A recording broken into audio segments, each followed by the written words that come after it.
Get up, you son of a bitch! Cause Punch Drunk loves ya.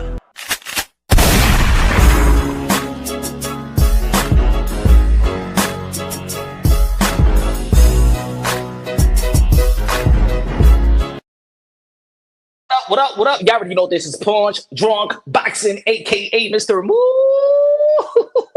Shout himself, aka El Adobo, aka El Sazón, aka El Borracho, aka Café Bustelo, aka El Pastor de Boxeo. Ladies and gentlemen, good morning, good afternoon, good evening, wherever you at this side of heaven. God bless you all. Oh yeah, man. We still waiting to see if Jerome Boots Ennis going to be signing the contract. I want to know, when is Jerome Boots Ennis, who got a contract on the table to fight Teofimo Lopez, is going to sign the contract, give the fight fans what we all want to see, a real fight, two offensive fighters, two dynamic fighters, two accomplished fighters, lineal versus lineal, speed versus speed, athleticism versus athleticism, power versus power. Showmanship versus showman. I want to see, when is Jerome Boots Ennis going to come out the woodwork? Somebody got to smoke him out his foxhole, because Eddie Hearn wants to fight. Bob Arum wants to fight. Turkey Out Shake wants to fight. Teofimo wants to fight. The fans want to fight. And the only ones that are talking down about this fight is the butt-hurt, emotional Boots Ennis, little fanboys in this community. Tio don't got nothing to offer. Tio got nothing to offer. Even though that Teofimo Lopez has everything to offer of this young generation, he is the bar. He is the captain of the generation, the commander-in-chief. He is the guy that's been always calling out everybody. He is the guy that beat Vasily Lomachenko in the 135-pound division, move up to the 140-pound division, and beat Josh Taylor, and now trying to go up to the 147-pound division and being the guy that everybody considered him as the man. And Jerome Boots Ennis. Huh? What's good? What's good? Everybody in the chat, what's good? Smash that like button. Y'all already know, man. Shout out to Rong in the building. Leaving them in the mind. Okay. What's good, Rong? Chilling. Shout out to the members. What's good? Def in the building. What's good, man? What's good? Chilling.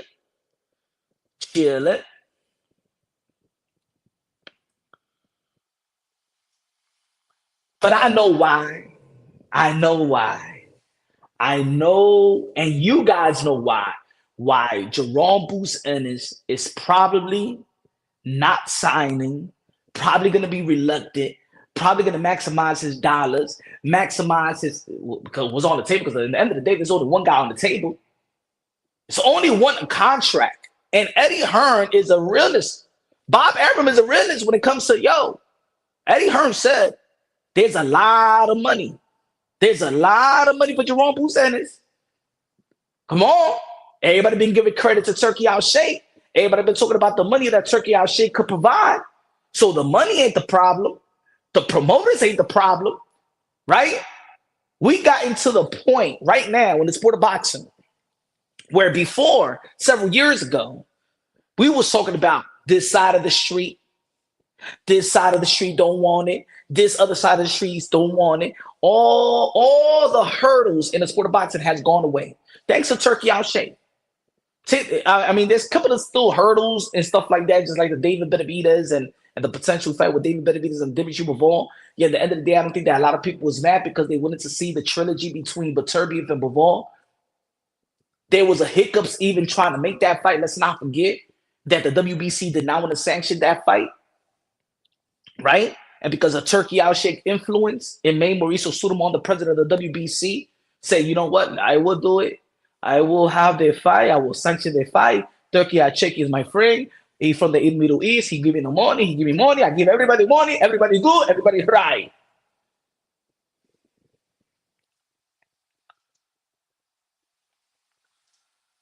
I know if Boots Ennis does not sign the contract that's on the table for the second time, say the first time, this is the second time around that there's a contract on the table for Jerome Boots Ennis to fight Teofimo Lopez. As a matter of fact, I got two reasons why Jerome Boots Ennis may not be reluctant to sign. Even though that I've been believing in Jerome Boots Ennis since day one. If you've been following the channel, I've been believing in Jerome Boots Ennis. If you remember all the young fighters that I've been talking about, I've been believing in Jerome Boots Ennis. I called them the second coming of Roy Jones Jr. But if he ducks Teofimo Lopez, as a matter of fact, not even two, I said there's three reasons why he's reluctant to sign the contract versus Teofimo Lopez. And number one is, like I explained the other day, Jerome Boots Ennis may look fast versus the Lipinets of the world. The Clay of the world, the Carrot of the world. Oh yeah, he may seem like he's fast. But when he's in the ring, especially with his kryptonite, Gary Antoine Russell, that's known for speed. Oh, he's fast, but he don't look that fast. And we all know what Teofimo Lopez brings to the table. Speed. See, Jerome Boots Ennis has never been in the ring with somebody, especially in the pros, that is known for speed. Let's be real, let's be honest. Who is that? Look at his resume. Who has Jerome Boots Ennis been in the ring that is known for speed? Known for athleticism and speed? Nobody. When's the last time that Jerome Boots Ennis been in the ring with a B-level fighter? At least B-plus fighter? Nobody. So as much as I believe that Jerome Boots Ennis does pass the eye test, but yeah, when we comparing him to champions like Teofimo Lopez, who's experienced, who is the it factor, who just doesn't pass the eye test, he is the mother effing test. I don't think that Jerome Boots Ennis just looks that fast. I'm gonna give you an example. Ryan Garcia was known for speed, fast, right? Gervonta Tank Davis is known for speed and power, right? You remember when Ryan Garcia was trying to land the left hook versus Gervonta Tank Davis? And Tank Davis was seeing each and every left hook that was coming. He was ducking every left hook. He timed every left hook. You know why? Because it was speed versus speed. See, Ryan Garcia don't look that fast with another fast fighter. See, Jerome Boots Ennis look incredible. And I'm not saying he's not. I'm not saying that his skills is not. I'm not contradicting myself. But when it comes to comparison to the likes of Teofimo Lopez, Jerome Boots Ennis may be just an ordinary fighter to Teofimo Lopez. Just like Lomachenko to Teofimo Lopez was just an ordinary fighter. Just like Josh Taylor was just an ordinary fighter. And I understand some of y'all gonna be like, did you see the fight with Josh Taylor yesterday? Well, Teofimo Lopez beat Josh Taylor when Josh Taylor was undefeated and undisputed. Oh, but Jack Catterall truly beat Josh Taylor. Okay, well, Barbosa beat Jack Catterall and Teofimo Lopez beat Barbosa like if it was no competition. So there goes your narrative. There goes the narrative. What narrative are we talking about? There goes another narrative, another reason why Jerome Boots Ennis and his team, and I'm not talking about his immediate team, meaning the business managers and stuff like that, because I'm saying like this, how much you want to bet that the business handlers will want Jerome Boots Ennis to fight Teofimo Lopez? Because I know that Eddie Hearn wants that fight. And Eddie Hearn has told the public that that's the money, that they have a lot of money on the table for Jerome Boots Ennis, almost indicating that there is not a bigger purse on the table for Boots Ennis that is larger, that is bigger than the Teofimo Lopez purse. Another reason why Jerome Boots Ennis may be reluctant to fight Teofimo Lopez, have not come out his foxhole. It's been very, very quiet. Not only that he knows Teofimo Lopez, because Jerome Boots Ennis and his brothers and his father knows Teo very, very well. You never really see Teofimo Lopez and Jerome Boots Ennis ever talk trash about one another. You know why? Because they always have respect for one another. Because they came up together in the amateurs. Like I keep on saying to the whole world, As we all know, in 2015, Jerome Boots Ennis was the junior welterweight Golden Glove national champion. Teofimo Lopez was the guy. When it was coming up, Jerome Boots Ennis was never better than Teofimo Lopez. Around there, in their class, Teofimo Lopez, Gary Antoine Russell, that was the Kryptonite to Jerome Boots Ennis, Shakur Stevenson, those were the guys in the amateurs in America. Let's not forget that Teofimo Lopez won the USA Olympic trials. So Boots know Teo very, very well. They all know each other very, very well. See, you could not like the person. You don't have to like what Teofimo Lopez has been saying, how Teofimo Lopez has been promoting himself, the statements that he's made, the controversial statements that he made. But one thing for sure is none of his peers could talk shit about him. Not Shakur, not Keyshawn, not Devin, not Ryan, not Boots, not Virgil, nobody, not Tank, nobody. They all know who Teofimo Lopez is, just like Teofimo Lopez know who they are.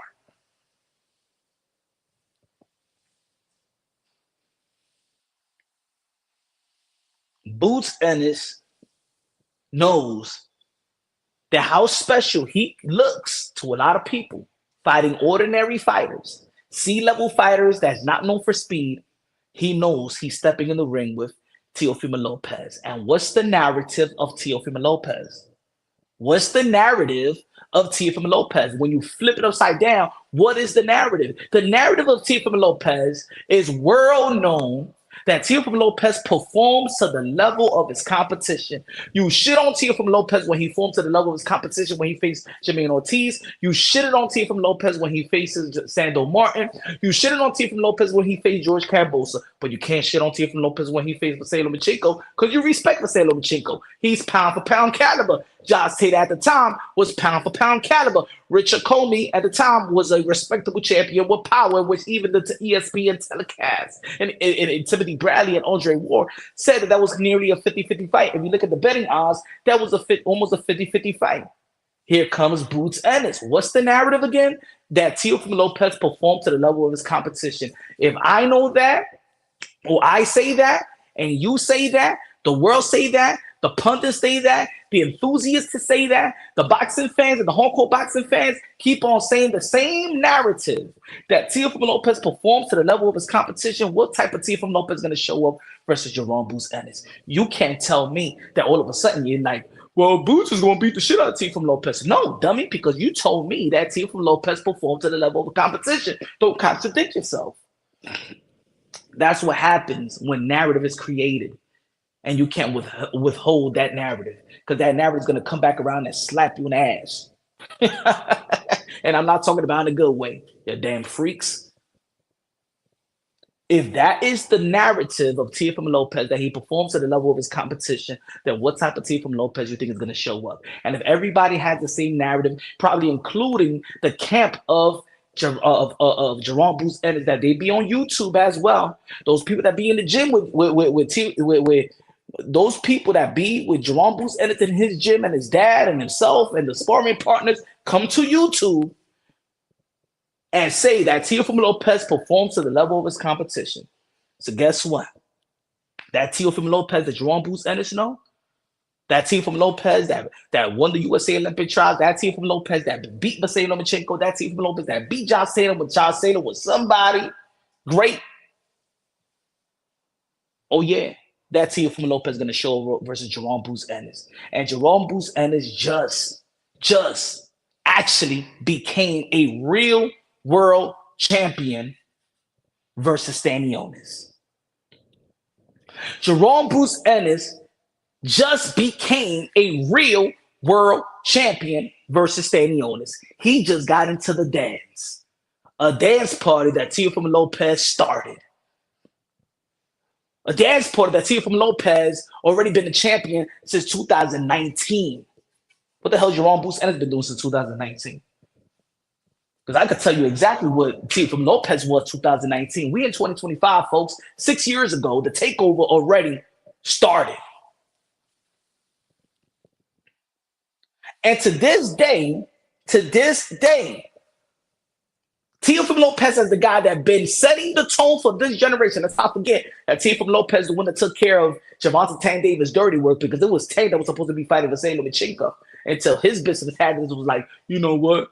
I don't think he's ready for Lomachenko and PBC in the side of the street stuff. You know, when Flo Mayweather did say that we're not fighting nobody unless you were Mayweather Promotions or PBC.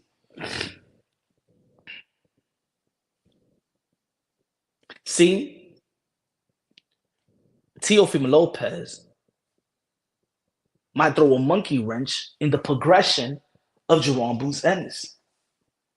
See, because Teofimo Lopez reputation is that he rises to the occasion. You know it. I know it. The haters know it. The business handlers know it. The promoters know it. Everybody knows it. You don't have to like Teofimo Lopez or hate Teofimo Lopez to know this. Teofimo Lopez rises to the occasion. When the lights are bright, he performs. You know it. I know it. Boots know it, and every other potential opponent for Teofimo Lopez knows it. I just got to the dance. Teofimo Lopez has all the intangibles, have the speed, has the power. He's been in the ring with pound for pound caliber. Who got better footwork than Vasily Lomachenko? Who got better footwork than Vasily Lomachenko in his prime? Nobody. If you got a boxing eye, you know that. Nobody. But Teofimo Lopez did pretty well. More than well. He had better footwork than Vasily Lomachenko. Oh, but Teofimo Lopez, he's small. He's not good with talk. What Josh Taylor was it's just the same height as Jerome Boots Ennis. See, Teofimo Lopez has showed you that there's levels to his game. Boots Ennis, at this point of his career, he looks good. He passes the eye test. But he ain't never passed no test like Teofimo Lopez. Jerome Boots Ennis, as good as he looks, as good as he could be, he's not on nobody's pound for pound list. Nobody. Why? Because you know it and I know it that he beat Stanionis. Who is Stanionis? Who is Clay? Who is Karen? You don't even know how to pronounce his last name. Who is Karen Chimichurri? Who is Karen Chimichurri?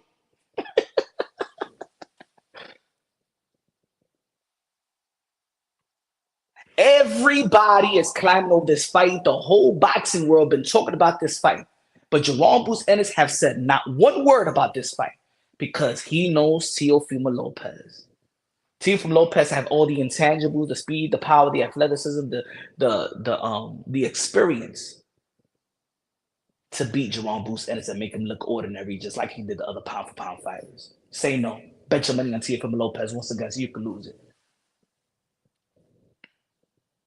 Bet your money against Teofimo Lopez so you can lose it. Because he's the one that proves to you that you can lose your money. He's the one that proves to you that he rises to the occasion. Let's not just talk about the narrative on one side. Let's talk about the whole narrative.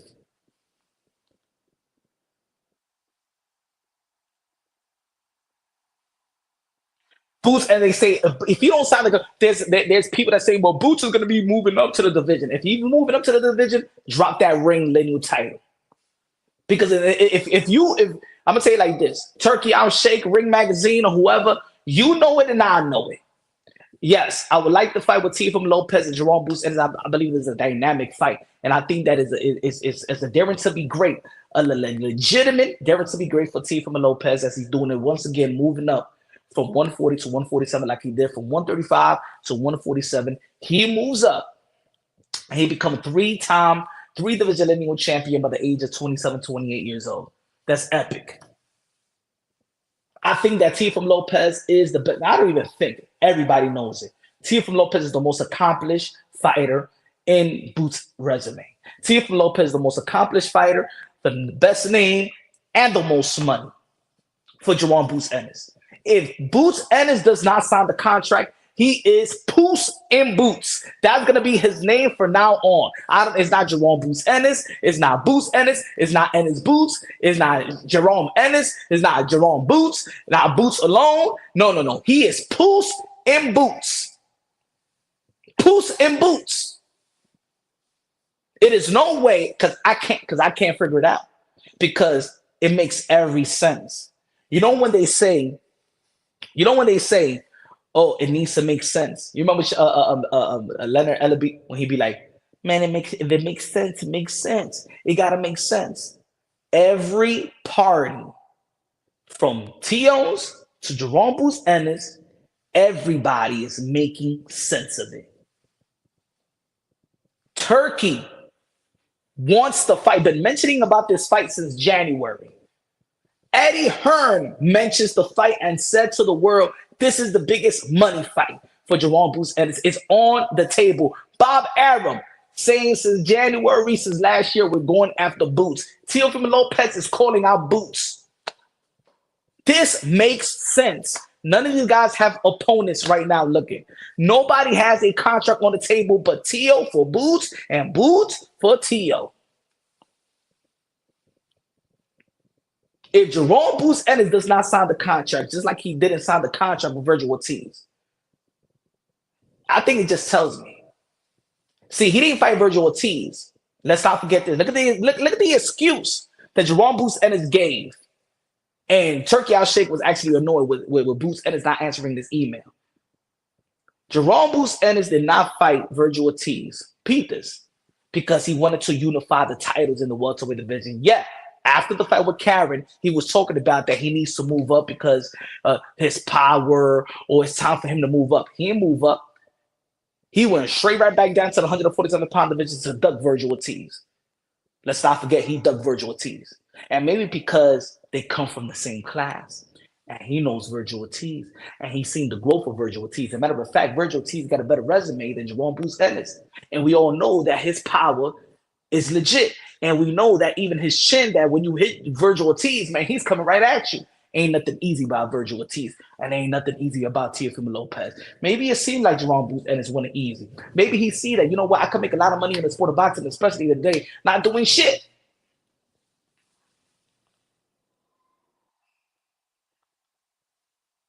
This is not the guy that I've been supporting since day one. I did Boots Ennis not sign the contract with Teofimo Lopez. I will forever look at him like a straight up Puss in Boots because I don't get it. I don't get it. And every person that tries to deny this fight or talk him his way out of this fight are Puss in Boots too. Now, if you tell me that Jerome Bruce Ennis got Jamel Charlo on the table, if you tell me, oh no, Jerome Bruce Ennis team says, you know what? Now we got Keith Thurman on the table. Oh no, we got Earl Spence on the table. You know what? I'd be like, okay, I understand it. Go after Earl Spence. That's a good money fight. Go out there in Texas. It's okay. You know what I'm saying? Relatable opponent to Bud Crawford. If you say I got Keith Thurman, you know what? That's the fight that we've been talking about for a while, even before Keith Thurman left and went through his hiatus. You know, that's okay. He's moving up to fight a former champion. The only one that beat Keith Thurman is Manny Pacquiao. Okay. What about Jamel Charlo? Okay, he's moving up to fight Jamel Charlo. Jamel Charlo is back. You know what? Okay. But he got nothing like that on the table. We haven't heard nobody say, we've seen Turkey, we heard Tucker I said, we the one Boots Ennis, my friend, versus Tier 3 lovers. We the one Boots. We want that motherfucker to fight Tier Flopless. It was Boots versus Conor Ben.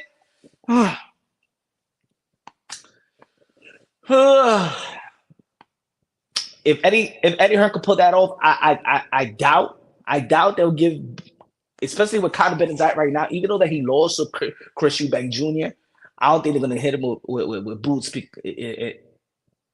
Not at 147, if it's 150, I don't know. I'm not gonna say it's not a good fight, but I mean, it's okay. But he got nothing like that on the table. Shout out to everybody in the chat. Yo, what's good? What's good? What's good? I wasn't looking at the chat. Gut to the building. What's good? HLD in the building. HLD said, yo, all the other champions are at 147 busy with fights. Norman Jr. in Japan. Barrios busy with Pacquiao. Zero excuse not to fight Tio. Excuse me. Good looking out HLD, Boricua in the building, Karate Kid in the building. What's good, man? Young Guns says, man, easy to make. Facts. Dímelo, Joshua, ¿qué lo que, mi hermano? De lo mío, ¿qué lo que? I don't understand it. And to be honest, I don't understand these pussified dudes in this community trying to say that it's not a good fight. It's like when people be like, but punch, but you ain't even talking about the Devin Haney and Teofimo Lopez, yo. You know, I'm not saying that's not a good event. I think, look, I'm gonna say it like this. Because a lot of people in this community is talking about this Devin Haney versus Teofimo Lopez. And look, if the Jerome Boots and this fight doesn't happen with Teofimo Lopez, he's a straight up Puss in Boots. I don't believe in Boots anymore. I don't. If he ducks Tio, I don't believe in Boots. He's a fraud to me. He's a fraud because he already ducked Virgil Ortiz. And I don't give a fuck what anybody's saying. If he would have beaten Virgil Ortiz, I would have gave him more props than beating Stanionis. If he would have beaten Virgil Ortiz, that would have gave him more props than beating Stanionis. I don't give a damn what y'all say. I don't give a damn. That's not a legit. And to me, to be honest, that's not a legitimate lineal champion. It's not. He beat Stanionis. He didn't beat Brian Norman Jr. in the unified titles. He didn't beat Mario Barrett that got a better resume than Jerome Bruce Ennis. No. A lineal champion to me is when you beat the best fighting the best. The number one versus the number two. That's what it is. When you clear, when it's like, yo, it's a clear, even when Shakur Stevenson fought Oscar Valdez, it was a clear indication that Shakur Stevenson and Oscar Valdez was by far the best at super featherweight. It was a clear indication. And it wasn't for undisputed, but it was a clear indication that they was the best. I understand that.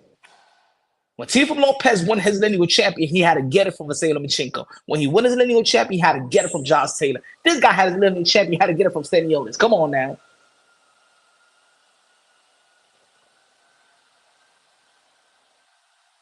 HLD says, I gave Boots the benefit of the doubt for Ortiz, but now it's a pattern. I'm telling you, man. Ese tigre tiene miedo. Ese tigre es un palomo. Yo, ese tigre es un pelagato. Lo voy a decir en mí. Yo, I'm not a fan of him. Yo, if he ducks Tio, yo, this is just not a great fight for. Look, yo, I'm gonna say it like this, folks. You know what's a great fight in the sport of boxing, especially where boxing is at today? A great fight in the sport of boxing is when it benefits two fighters. Look at it. This is perfect. It benefits Tio. It benefits Boots. It benefits the business. Each side, it benefits. And you know what? For the most, it benefits the fans. That's a perfect fight. And let me add this. Let me add this. Let me add this. Let me add this.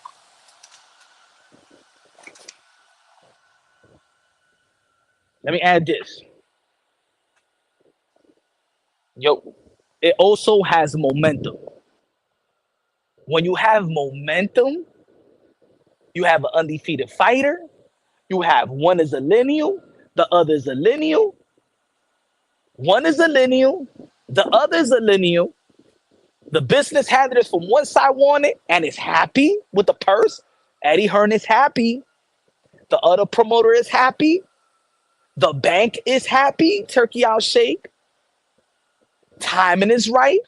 Momentum is right. Boots had a great performance versus Stanionis. Teofimo Lopez had a great performance versus Barbosa. See, when shit aligns like that, it is perfect. It is perfect, ladies and gentlemen. This is when you don't want to over marinate fights. This is perfect. Nothing is standing in the way but Puss in Boots if he doesn't sign this contract. Tio, good with the money. The business handlers are saying that this is the most that Boots and the most money that he could get. That the only way, if he chooses not to fight Teofimo Lopez, that he's actually leaving money on the table. Let's not forget in the press conference, Boots Ennis said that to get the standing on this fight, he had to leave money on the table. That matter of fact, that he took away from his purse to give Stanionis so they could make the fight. And he's not willing to do that anymore.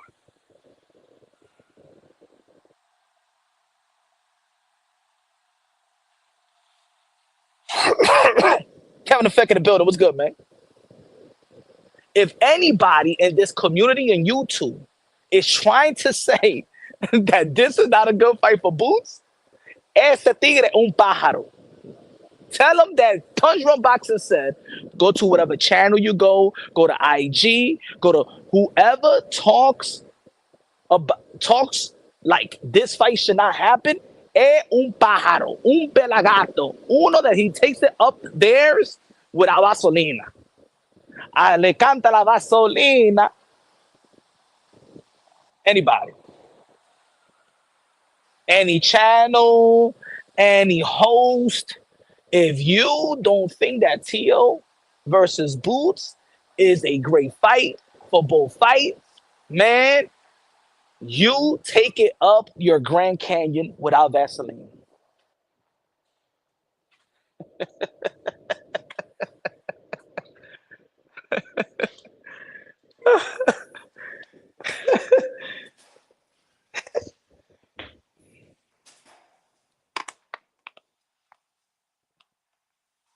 Es verdad, mi gente. Because at the end of the day, we're fight fans. We're fight fans. We're fight fans. I just can't believe that this is taking so long, bro. Like this fight should be happening. It should be announced already. As a matter of fact, Boots Ennis is visiting Diddy right now.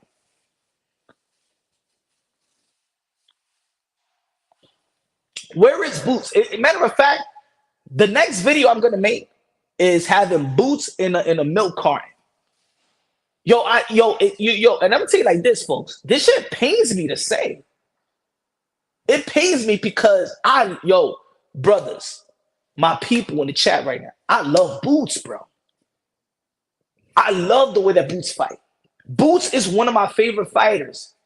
But just like I keep it unbiased, logically, and objectively, there's a community that hate it when I keep it real with Canelo. Canelo Alvarez is one of my favorite fighters, man. I love Canelo Alvarez. And I love Canelo.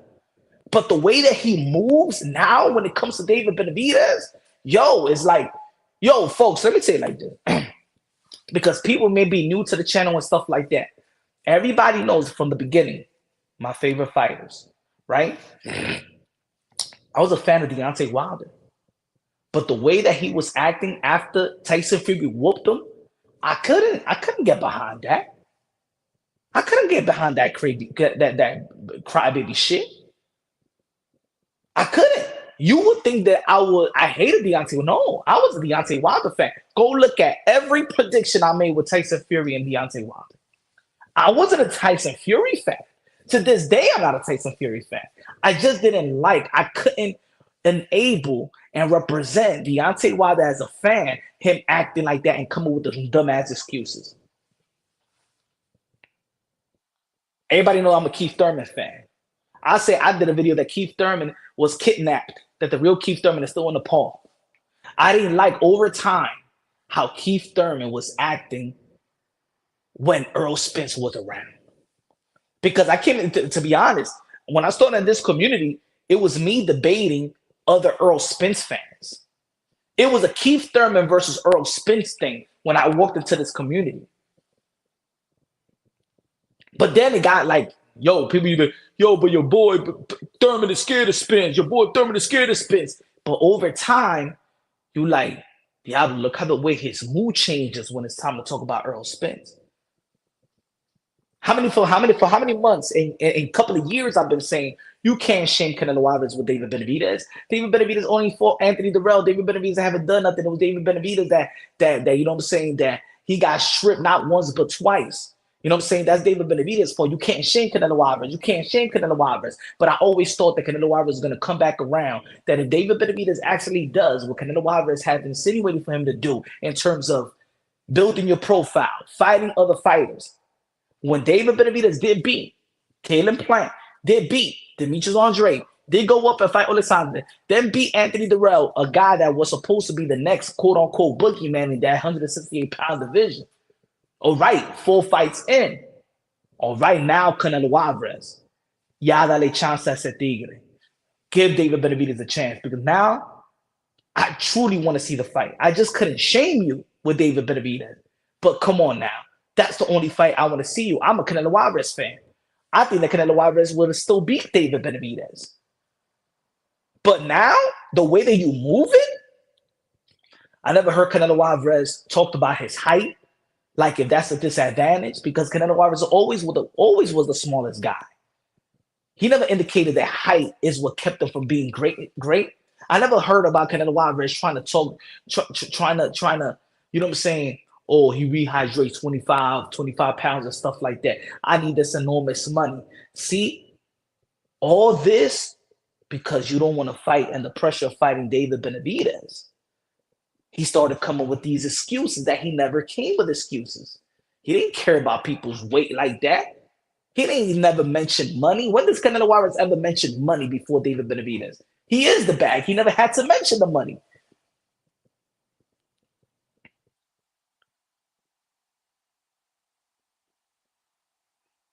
So I keep it unbiased, logically, and objectively. Like I lose. I'm gonna say it like this, folks. I lose subscribers when I criticize Canelo Alvarez because there's a community out there that hates Canelo Alvarez, and there's a community out there that fights for Canelo Alvarez. And if my opinion coexists with the haters, even though that I'm a supporter of Canelo Alvarez, 10 people, 20, 15 people will unsubscribe. Because in this community, like I've been telling y'all for years, in this community, there is no such thing as unbiased. It's like you got to pick a side. I am not allowed, or I'm not allowed to speak just unbiased. That's a myth in this community.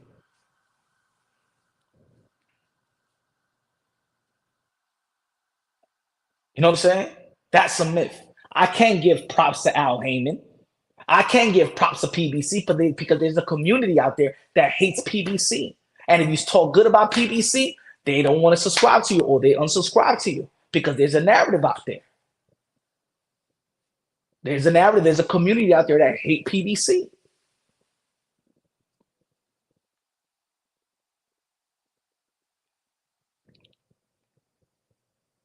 I think everybody with a boxing eye respects Jerome Bruce Ennis. Everybody with a boxing eye respects Jerome Boots Ennis. I think everybody with a boxing eye respects Teofimo Lopez. And the only narrative of Teofimo Lopez is that Teofimo Lopez performs to the level of his competition, which could be a fair assessment. It's not a bad assessment. It's a fair one, but keep the same energy. That's all I'm asking. If you are going to imply that Teo performs to the level of his competition, then what Teofimo Lopez is going to show up versus Jerome Bruce Ennis, and what type of competition do you think Jerome Bruce Ennis is to Teofimo Lopez? And if Jerome Bruce Ennis is good competition, if you really believe that Bruce Ennis is better than Teo, if you believe that Jerome Bruce Ennis is too big for Teo, better than Teo, faster than Teo, is going to whoop Teo, going to kill Teo, all that shit that you're saying, then you know exactly which Teo is going to show up. In the end of the day, guess who wins? We win. We win. Now, let's say if Boots Ennis ducks Teofimo Lopez, for now on in this community, he will be referred as Puss and Boots. Puss and Boots. He ducked once, Teo. He ducked once Virgil Ortiz, and he will duck Teofimo Lopez again. If he does, he will be Puss and Boots. I'm no longer a fan of that pussy shit. I won't. He better, if he ducks Teo, he better have something lined up. He better have something lined up that tells me, oh, I get it. I get it. I get it. You better got Jamel Charlo lined up. You better have at least a Keith Thurman lined up. Because you don't got Tim Tszyu, you don't got Fundura. If he says, you know what, I'm fighting Virgil Ortiz next, even though that Virgil Ortiz has surgery in his hand, he won't be prepared to fight. I don't think I'm not sure if Virgil Ortiz is going to return at in the end of the year. If he tells me, yo, I'm signing to fight for Virgil Ortiz, okay, you're not Puss in Boots.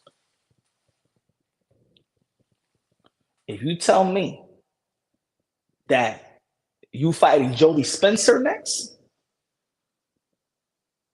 bro, I think that there should be facts, Sturman or Ortiz or Charlo or at least Madrimov. If it's Madrimov, but why Madrimov? Madrimov got beaten by Virgil, got beaten by Bud, right? Even though that it was close fights, but at the end of the day, no. Give me Tio. Don't give me Madrimov. You don't win nothing by Madrimov. Madrimov never won anything. No, give me Tio. Nah, F the Madrimov fight. No, you give me Tio. Give me Tio. Yo, let me know if y'all hear me good. Y'all hear me good? Let me know in the chat.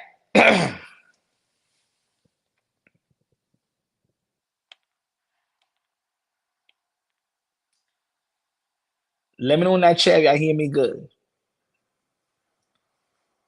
You clear, bro? Yeah. Punch Boots is a yo. To be honest, man, bro, bro. I don't want to say it, man. Yo, I've been following Boots for a long time, man. I don't want to think that he's a fraud, bro. But if he ducks Tio, yo, I'm gonna have yo. I'm just gonna have a bunch of videos saying that he. I I can't believe I would. Yo, to be honest, I'm gonna tell you right now, folks. I will be shocked. I will be shocked if Boots Ennis duck Tio. I will be so shocked and so turned off. I'm not even gonna say shocked because he did um duck once. If he ducked Tio, the biggest purse, the biggest fight, the biggest, and you know what the funny shit is? That most people have him as the favorite anyway. Yo, Boots even would be the favorite in the bookies. If if Boots duck, let's see the other options. Let's see the other options. Okay, if Jerome Boots and his Puss in Boots ducks Tio, who Tio will fight next? Now, of course, in the boxing community right now, everybody is talking about outside of the Boots Ennis fight.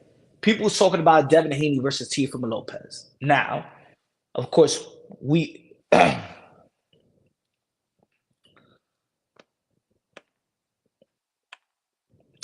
Good looking out, E man with the $5 super chat. Appreciate you, brother. Punch. Do you know how much they offering Boots? They offering Boots more money than he's ever made. They've offered Boots. A matter of fact, put it this way.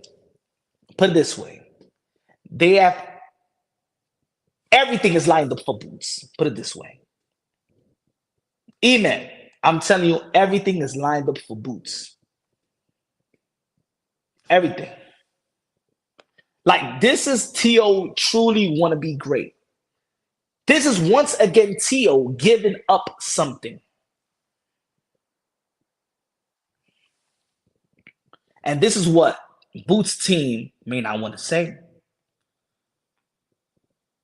They are offering Boots more than what you think. And I'm just not talking about purses. So when I'm saying there is no excuse, Devin Fight Sports Talk with the $8-9 super chat said, Punch, come on, Boots is not ducking. I knew you was gonna say that. I know you was gonna come say that. Because this community is filled with trying to be the devil's advocate. I understand Fight Sports. Punch, Boots is not ducking Tio. Tio has done nothing at 147. All right, the Leonard Duran did nothing at 147. Hmm? I'm sorry, not Leonard. Duran did nothing at 147. Canelo did nothing at 160 to get the Triple G fight. David Benavidez did nothing in 175 to get a Bivol fight. I get it. I get it. What the hell did Usyk did at heavyweight to get an Anthony Joshua fight? An Anthony Joshua fight. What he do? What he do? Fight sports talk. Fight sports talk. If we're gonna go with that narrative, let's talk about all these fights. What did Hearn do at 160 to get the Hagler fight? What did Leonard do? What did Duran do? What did Leonard do after 3 years retirement to get the Hagler fight? Like, what is these excuses, man? Stop, bro. Stop with this devil advocate. I'm done with that, man. That's why I don't open up panels, man. Give me something legitimate. Give me something to stand on. This guy said, Fight Sports, so my brother said, Boots has just a Fofo and Norman. Norman is fighting in Japan, my brother. He's fighting in Japan. Jasafov. Come on, bro. We're talking about Teofimo Lopez, the two-time lineal champion, and you pushing a Jasafov in our face. Come on, bro. Come on, fans. We talking about a two-time lineal champion. This guy want to talk about Jasafov. Whatever how you pronounce his last name. Come on, Fight Sports. Come on now. Come on, boxing fans. Stop living. There's enough. Look, I'm gonna say it like this, folks. There's enough boxing channels. Y'all want to play this devil advocate shit? Go to them fucking whack ass boxing channels to debate these whack ass shit. Let's talk about this. Everybody wins. Boots wins by having Teofimo Lopez on his resume. Teo wins by having an opportunity to become a three-division lineal champion. Eddie Hearn wins as a promoter to bring in one of the most intriguing fight of 2025, and also getting his fighter the max pay. Bob Arum wins. Turkey Al Sheikh wins. The fans win. This is perfect. But no, we got fans like Fight Sports to say he wants to see Jasafov and Norman. Yeah, I want to see Abdul Kokorov. I wanted to see Abdul Kokorov rather than see Bud Crawford. My God. Victor couldn't land nothing. He said, Poos and Boots fanboys can't believe their Superman is acting like a duck. And the third, see, I don't want to talk about it. I'm giving it to the brothers. You got, and if it's not just a good fight, if it's just not a good fight, Boots Ennis is the best fighter to fight Teofimo Lopez. If you don't like, and this is just for the small community,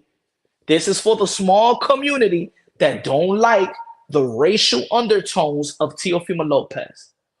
What better brother, black fighter, African American, whatever you want to identify, what better than Jerome Boots Ennis to try to shut Teofimo Lopez up? Who better? Everything is lined up. Everything is perfect. T.O. Duck Norman could have took WB. Good looking out with a $2 super chat. Give me a sec, folks.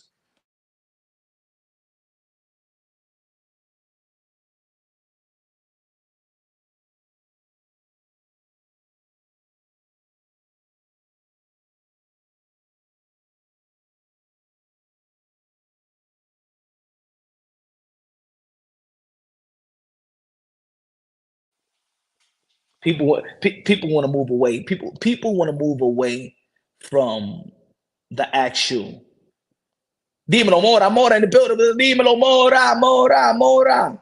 Mira lo que están hablando esta gente. They're talking about the Norman Jr. when Norman is fighting in Japan. Tuor said that's why Latinos are the face of boxing. Yo, it's I don't I just yo, I don't get it. I truly don't get it. I don't get it. Like everything is lined up. Even yo, dude, okay, for the brothers out there, for the brothers, any brothers in the building, for the brothers, my black people, oh, if you needed a black fighter to whoop who you deem is racist, discriminated against your kind, call you monkeys, call you here's a fruit basket. What better fighter to send Teofimo Lopez to get his ass kicked? Come on now. What better for the brothers? Any brothers in the building? What better fighter is it? You want to send Haney? You want to send Haney to kick Teofimo Lopez ass and hurt him? Give him a nosebleed? Dale pow pow. Hey yo, Devin Haney fighting Teofimo Lopez fight. It's a good fight just because we've been. I think that fight been marinated longer. But to me, to be honest, where it's at right now, because it doesn't have momentum as a fight. I like the potential promo of it. I like the potential. I like the potential of Senior and Bill Haney going at it, the promo or the interviews. Has to be honest, the fight itself is not intriguing to me. It's not.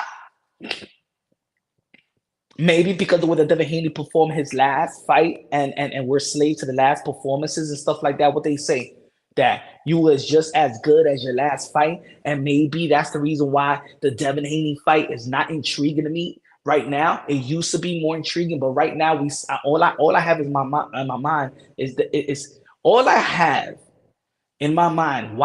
In anticipating or trying to think about a fight with Teofimo Lopez and Devin Haney is Tio chasing Haney. That's what I think about. I don't think about a fight. Like I think about Tio chasing Haney. To be honest, I don't even think about it as a fight.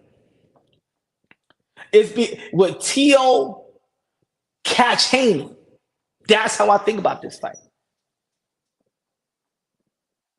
If it was right after the Regis Progress fight, I would have been like, oh shit, Tio versus Haney, yo, that's the fight. I wouldn't even be arguing. I'd be like, nah, I'd rather see Devin Haney versus Teofimo Lopez, right? But then the ass whoop with Ryan Garcia, and then the marathon with Jose Ramirez, nah, man.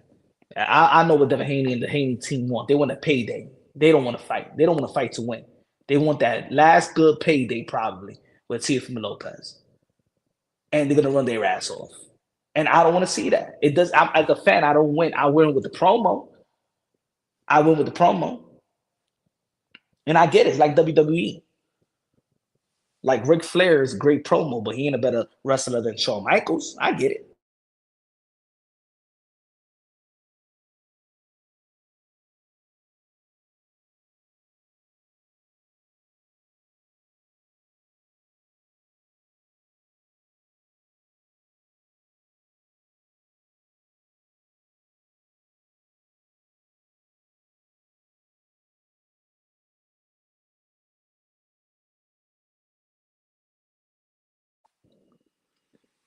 HLT says everybody offended by T.O. racial comments wanted T.O. to get stomped for the culture, but now given that their number one killer excuses to duck. E-Man with the $2 super chat says T.O. is a risk to any current champion, and that's what people don't want to talk about. Yo, I'm gonna tell you like this, man. I don't think that everybody should be looking at it. This is the way. If I was the emotional brother that was very emotional about Teofimo Lopez, racial undertones in the past, or whatever y'all want to call it, and I'm mad that nobody's stepping up. I would think that these fighters are strictly pussies. Excuse my language. I just don't see how people could cause so much rhetoric, even yo, it's funny, yo, I never heard in this community yet these channels saying ice out Tio. Us brothers should not fight Tio. Ice him out like cigar shop. Ice him out. My brother, you from New York City. De pendejo. Huh? Like these guys shouldn't even be in boxing, bro. Stick to your hip hop shit, bro. Don't come to sport of boxing and try to become a male volleyball fan. Oh, we should ice out Tio. Mírate pendejo, mírate pájaro. Huh? We ice out Tio. Nobody should step in the ring with him because if you step in the ring with him, you're gonna make money off of it. Mira, di que fight fans. Yo, you people I'm gonna tell you like this. Unsubscribe to me. You subscribe to those people, man. Unsubscribe to me. Vete para la mierda ustedes también. Unsubscribe. You subscribe to them. Unsubscribe to me right now. Vete para la mierda. Get the fuck out of my channel because I don't want no beta males around here too. That shit is contagious. Go back to them channels. Don't waste my time. You're not gonna. This is not for you. This is for alphas, alpha males and alpha ladies. If you with that, I don't wanna. You shouldn't fight Tio because Tio said this and Tio said that, and he should have stepped in the ring. Come on, man.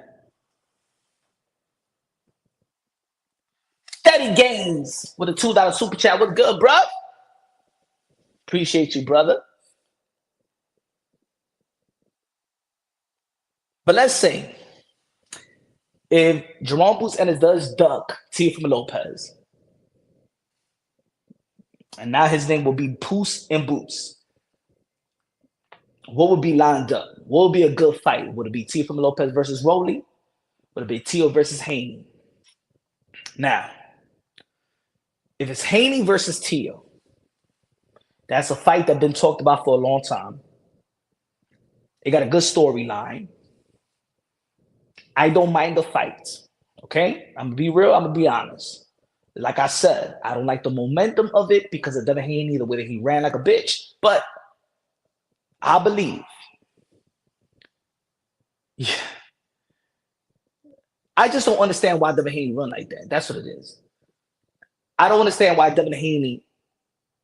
Jose Ramirez was tailor-made for Devin Haney.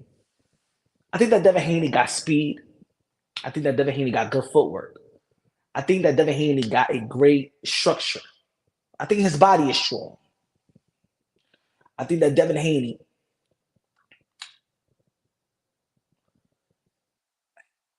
if he wanted to, could be a dynamic fighter. I just don't understand with that skill set why he's so afraid. I don't understand what I'm gonna say Devin Haney should be the best out of all these guys. You know why? Because Devin Haney was schooled by the best. Devin Haney should be the guy that's supposed to be way better than Tank, way better than Tio, way better than Shakur. You grew up in the gym with Roy Jones Jr., with Zab Judah, with Flo Mayweather Sr., with Roger Mayweather. How do you come from the doghouse? The doghouse. Doghouse rules. And you a bitch versus Jose Ramirez? Come on now. Come on now. Come on now. This guy had the balls to Devin Haney had the balls to say, to retweet. Did you see what he retweeted earlier today? Yo, he retweeted and they put a clip of Sugar Ray Leonard versus Hagler. And they put where Sugar Ray Leonard was on the outside bouncing off. This guy had the nerves. Devin Haney had the nerves to repost that, indicating that what Sugar Ray Leonard did is what he did versus Jose Ramirez. Mira este pelagato. How dare you? Devin Haney, how dare you indicate that what you did is what Sugar Ray Leonard did with Hagler? How dare you, Devin Haney? How dare you, boxing fan? You see, a lot of people got carried away with this hit and not get hit bullshit. How dare you, Devin the Dream Haney? In your dreams, you think that what you did was the same thing that Sugar Ray Leonard did versus Hagler. Let's pull out the numbers, folks. Because I don't know what y'all. I don't think y'all know what I'm talking about. This is what I'm talking about, folks. Give me 1 second. This is what I'm talking about. This is what I'm talking about. Let me upload this shit right quick. Hold on. Where is that?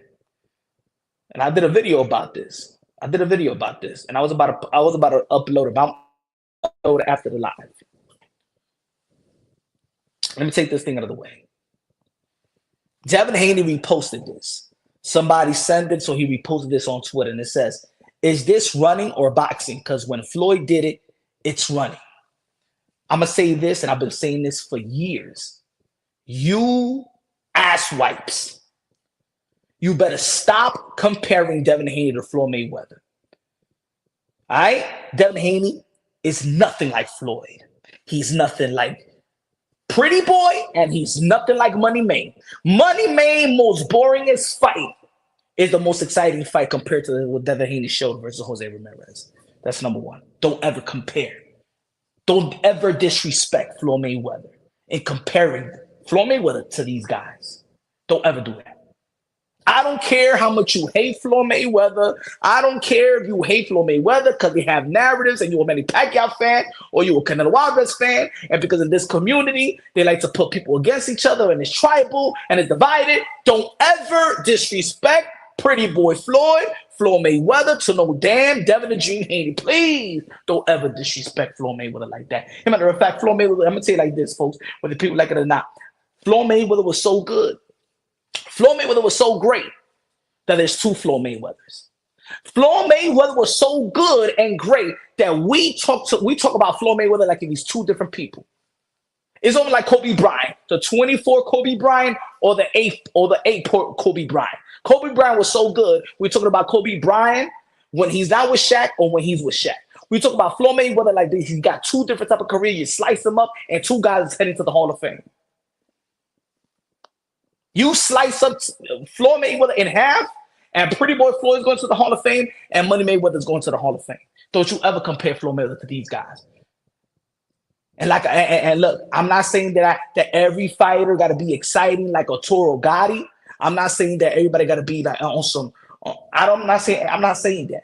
But if you're gonna compare yourself to Floyd Mayweather and your fan base is gonna compare you to Floyd Mayweather, you better beat somebody up like Floyd Mayweather did to a Gotti.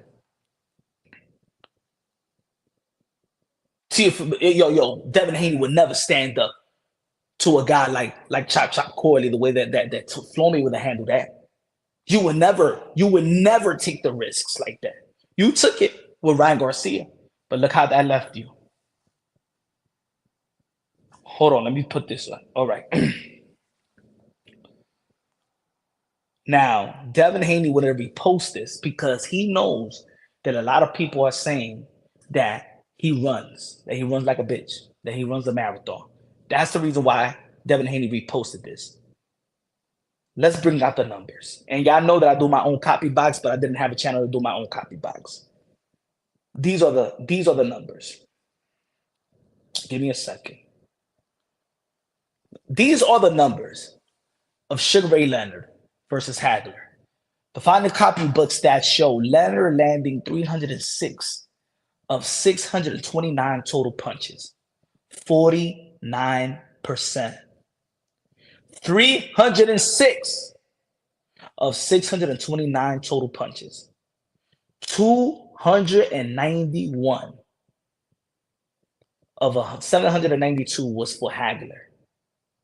Leonard landed 258 power punches at 53%. Devin Haney, don't you ever dare indicate that what Sugar Ray Leonard did with Hagler, you did with Jose Ramirez. You're fraud. Don't you ever disrespect legends like that. Don't you ever repost anything like that to think that it benefits you. 258 power punches at 53% as a welterweight after 3 years retirement, facing the baddest middleweight at the time. Let's show the people your numbers versus Jose Ramirez, because you wanted to repost something that really doesn't compare to your ass. Hold on. Hold on. Mírate pelagato. Mírate pelagato. This is Jose Ramirez and Devin Haney. Total power punches, 45. 45, ladies and gentlemen. 45.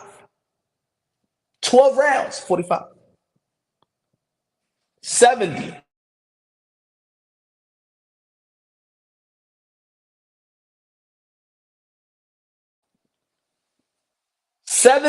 Total punches. The third worst amount land punches in a 12-round bout in the history of the sport of boxing. And this guy has the nerves to put a repost indicating that his style was compared to your style. Look at these numbers. And then you guys are going to tell me that I should be happy, or that Devin Haney and Teofimo Lopez could be fighting and stuff like that. I'm not in it to watch somebody chase somebody. I want to see a fight. Now, if y'all want to be serious and talk about a promo, do I think that Devin Haney and Teofimo Lopez will have a better promo than Boots and Teo? Cool. But we're talking about a promo. Look, I'm going to say it like this. Would I rather see a Devin Haney versus Teofimo Lopez, or a reality show of Bill Haney and Teofimo Lopez Sr.? Give me the reality show.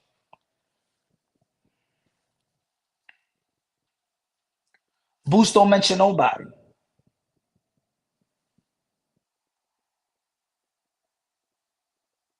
Hold on.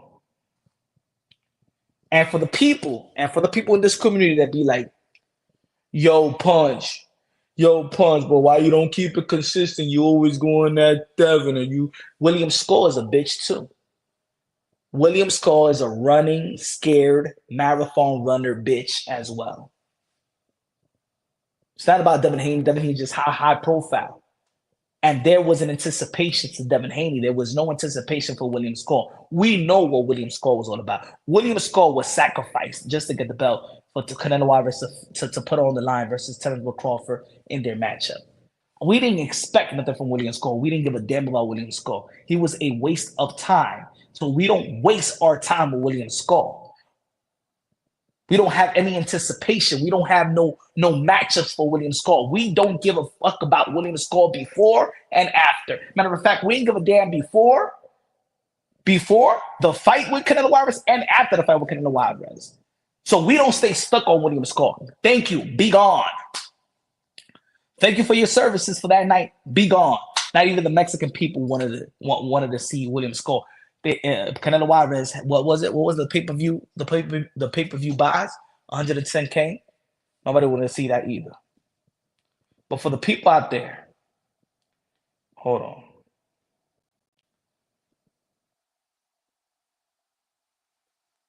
And check out Teofimo Lopez. Teofimo Lopez landed 127 punches. Devin Haney, Teofimo Lopez that night landed more punches.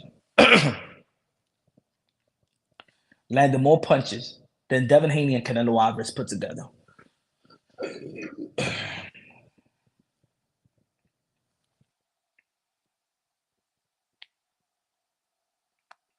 This is what Turkey wanted, remember?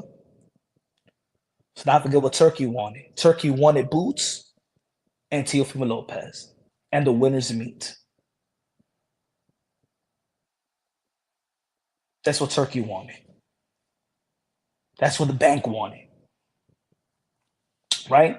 But check this out. Hold on, let me take this thing out. Check this out. Hold on. For the people out there that feel like, oh no, this is like a smear campaign on Devin Haney, that we never spoke about this. 5 years I've been talking about runners for a while. Let me tell you like this: one of the best view videos that I've done. This is my second most viewed video.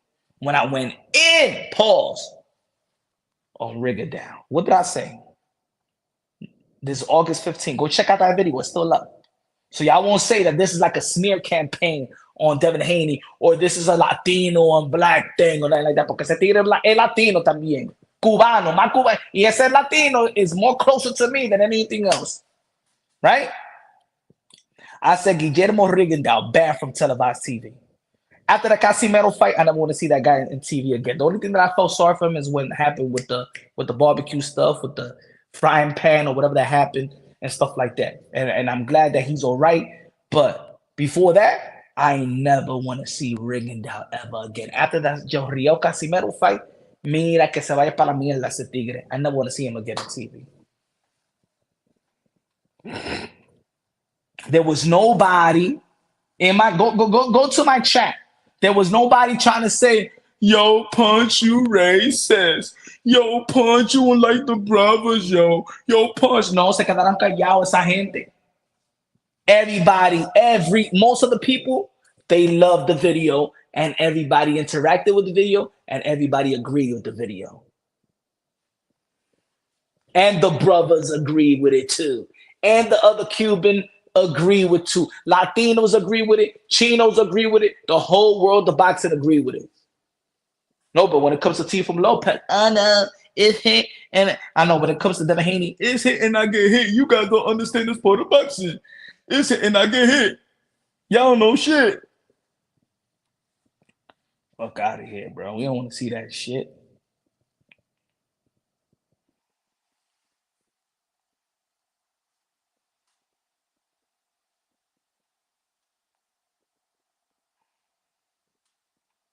I don't want to see that shit.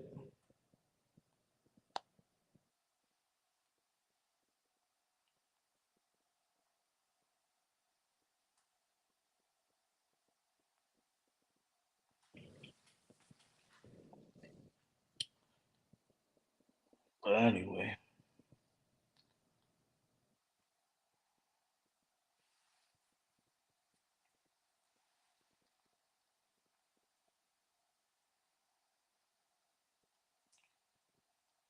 Should I open up the panels? Let me know. Yeah, y'all want to open up the panels? I'm gonna open up the panels.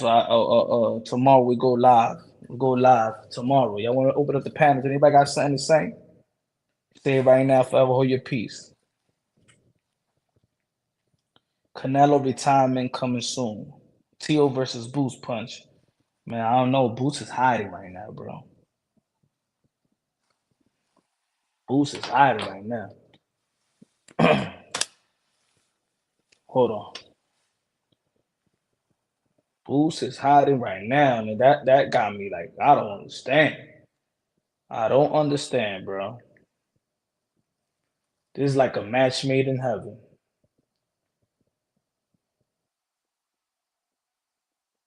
Give me a sec.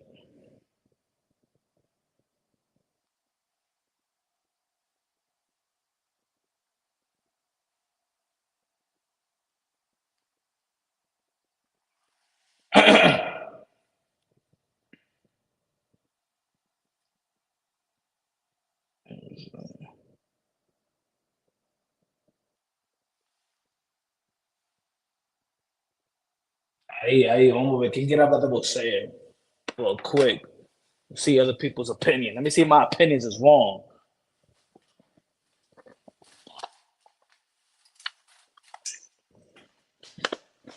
But we got some great events though.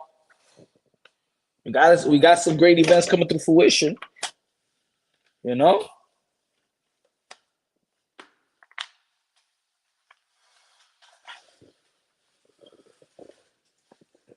Got some great events coming to New York City. We got Camboso versus Richardson Hitchens. Richardson Hitchens trying to make his mark fell. He probably trying to outperform Lomachenko because Lomachenko already outperformed Tio and Haney with George Camboso. You know what I'm saying? Let me see what Richardson Hitchens is going to do with George Camboso out here in New York City. I think it's gonna be a good fight. I think it'll be a good fight. Demon on HLD in the building. Dímelo. Dímelo, ¿qué es lo que? ¿Qué tú piensas de esta vaina? Bro. When Teo says that these guys are all a bunch of bitches, I believe in 100. I believe it 100. too. Mm-hmm. I believe it 100. Mm-hmm. Because when I see the greats talk about Teo, it's on a different level than they talk about everybody else. Preach. It's on a different level. And you all can go one by one, mention a great, and they're going to tell you Teo's that dude. And all I ever hear is something that the man went through 5 years ago with Cambosos and probably one of the hardest times of his life, health wise, emotionally, business wise. It was a perfect storm. But one thing I do know, I've never seen that man curl up like a pussy and not confront his fears. We seen him drop, but I never seen him look like a bitch. Mm. Never. Yeah, we seen him drop a couple times, and a couple of them were because of his overdoing of trying to press a fight. Mm-hmm. But still comes up and he wants to take your fucking head off.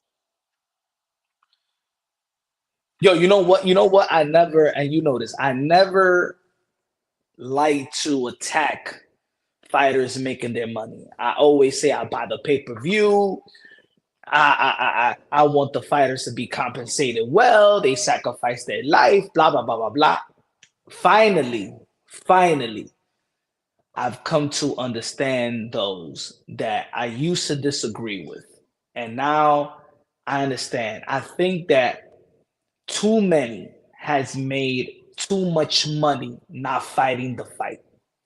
And because you get like when we heard that Boots is getting 3 million versus guy like Karen, and we hear other guys like making so much money, and este tigre se está matando just to get $1 million to fight Vasily Lomachenko, $2 million to fight Josh Taylor. Needed to take a purse bid and go against the whole promotional team when Triller outbid it Top Rank and Eddie Hearn because they was trying to give him $1 million after the Vasily Lomachenko fight. Ese tigre se tiene que matar just to make $2 million and come home clean with at least 1.2 million. And these guys are just living. Why risk it if there's people going to keep on throwing them the bag and not fighting the fight? And I think these guys are making money not fighting the fight. It's easy to, it is right now, it's designed not to fight the fight. Before you want the biggest payday, you gotta fight the fight. You gotta, if you want if Pernell would have gone on his biggest payday, he gotta fight Chavez. You gotta fight the fight. Best fighting the best to get the best. High risk, high reward. It's not like that in boxing anymore. There is no such thing as high risk, high reward. And that's the problem. The low risk and high reward. These guys have figured out the way to the loophole to get paid. And then it's part of the promotional companies because, like when Eddie Hearn came on the scene, everybody fucking like, everybody. The promoters are fucking the he networks. Just overpaid everybody. And that's what they all did. And now we got Turkey doing the same thing. Mm-hmm. But he's trying to force these guys to get into some good fights. But now you see how the promoters have effed over the network. That's why the networks don't fuck with boxing no more. Because what the networks did, what the promoters did, is that they promised networks championship fights. But then they finagled it with the sanctioning bodies. Oh, this is a champion right here. So we putting these champions together and it's a championship fight. Boom. Da la funda.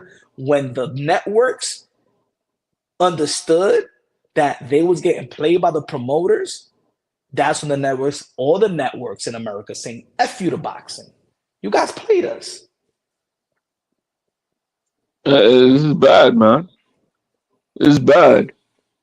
I've always said, man, not every fighter is truly built for legacy. Mm-mm. Not every fighter is built for legacy. And we're seeing that right now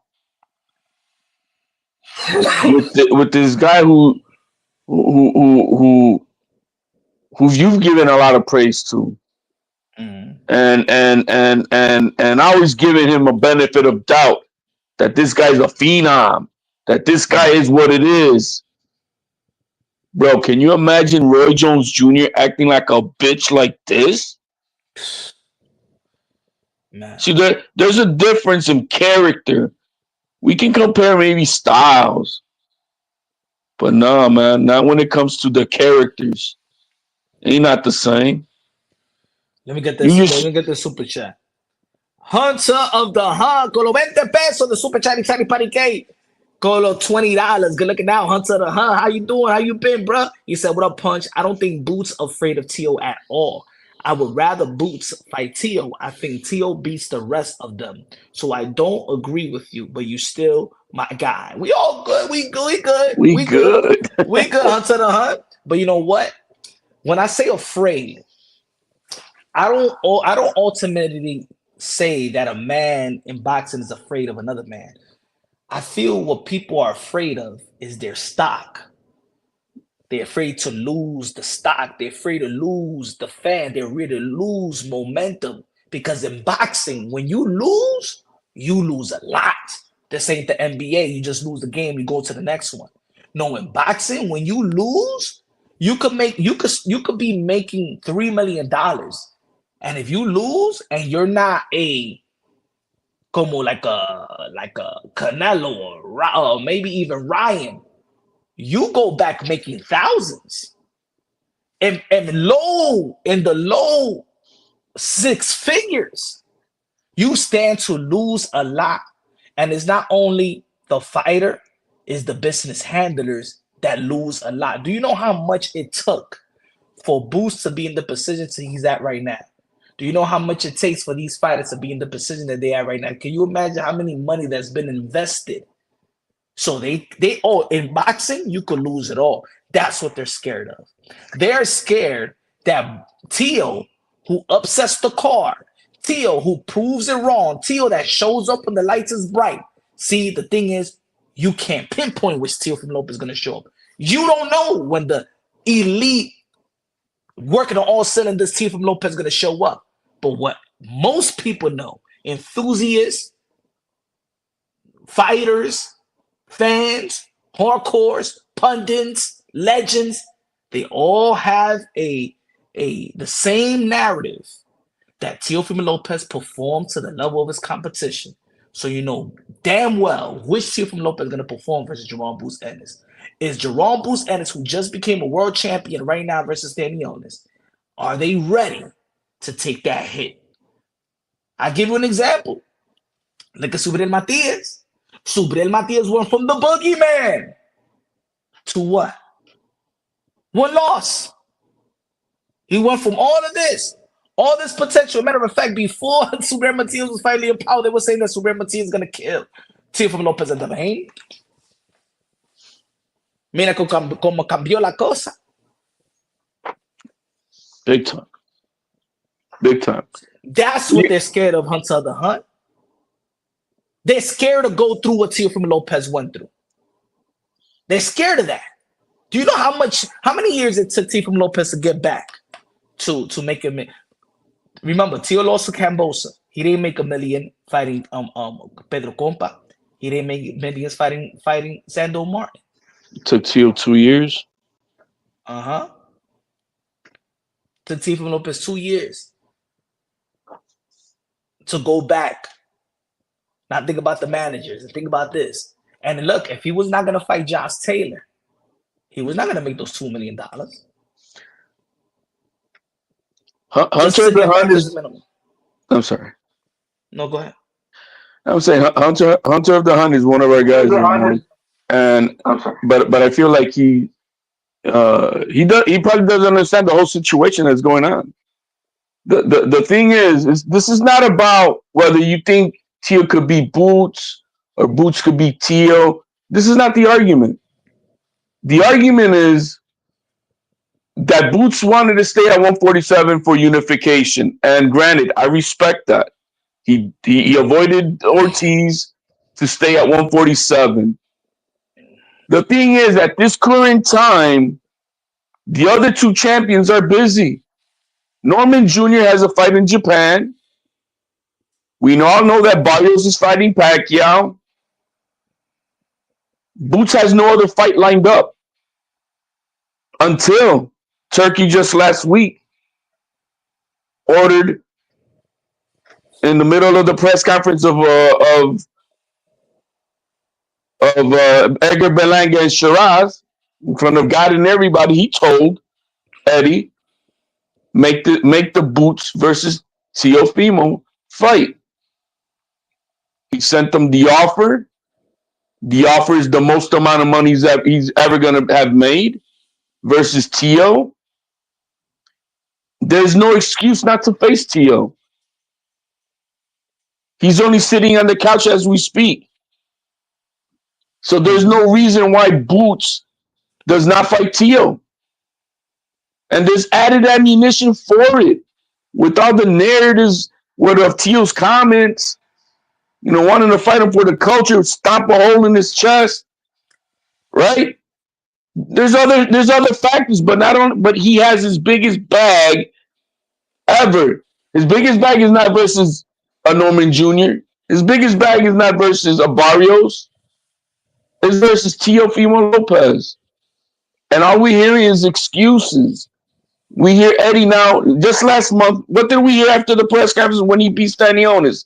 Oh, I made weight good. This is the easiest I made. I got a nutritionist. Eddie Hearn said, oh, man, joking. Oh, you told him we could make 140. The moment now that Turkey offers him a contract to fight Teofimo Lopez, Eddie this week now is coming out with, oh, we don't know if he can make 147 if at all. He's not motivated. He might have performance issues. Bro, this is quack talk. This is duck talk. And I know it hurts Eddie because I know Eddie wants to see the fight. He wants. That's what I'm saying. That's what I said. Every side want to see the fight. Everybody wants to see it. So Hunter of the Hunt, this is not about nothing at all about who you think is going to win or any hypothetical that you should unify elsewhere. No, nobody's paying for none of those other fights. There's only one guy who's willing to pay right now, Boots and Teo. And Boots is ducking the fight. Why? Is he not that guy that wants to see if he's truly the best? Because I know that's what makes me a fan of Teo since day one. That motherfucker wants to find out if he's the best in the world. Against all odds. Against all odds. This has nothing to do whether you like how he is and his comments and when he acts. This has nothing to do. This is boxing. Like Tim Black, we talking about boxing. Mm-hmm. And I know that motherfucker has proven the world that he's that dude. Not once, but twice. Against all odds. What Boots has just done, Teo did that at 22. He knocked out Cormier and became champion. Teo was 22. Boots was on his way to breaking Mayweather's record like Munguia without fighting nobody. Let me get this super chat. Hunter the Hunt with the $5 super chat says, okay, I wasn't tracking all that. Yeah, he should definitely take the fight. He should. Should. Good looking out, my brother. Rap star in the building. What's good, Rap? I don't even know if this fucking you can hear me. Can you hear me? Yeah, yeah. Yeah, we hear you Yeah, loud and clear. yeah. I don't know, man. I don't know what's going on with the device. Yeah. So, how far are we in this negotiation to know that Boots is not going to take the fight, man? Far enough. Far enough to Okay, Boots negotiate. ain't Far taking enough. the fight. Far enough into the negotiations that everything is lined up, not only with money for Boots, but other. How you say it? Other. Opportunities, No. Other um contract benefits. word. No. Incentives. Ah, Now, my thing is this, punt. I don't know why the disconnect is with. Even if you look at your own chat, I feel like people don't feel that, and I don't know what it is. I see that Tio's done his work, but people don't feel like they can shame Boots for Tio. If you've noticed, even in your own channel, people think Tio's gazing. Oh, Tio's no one to be scared of.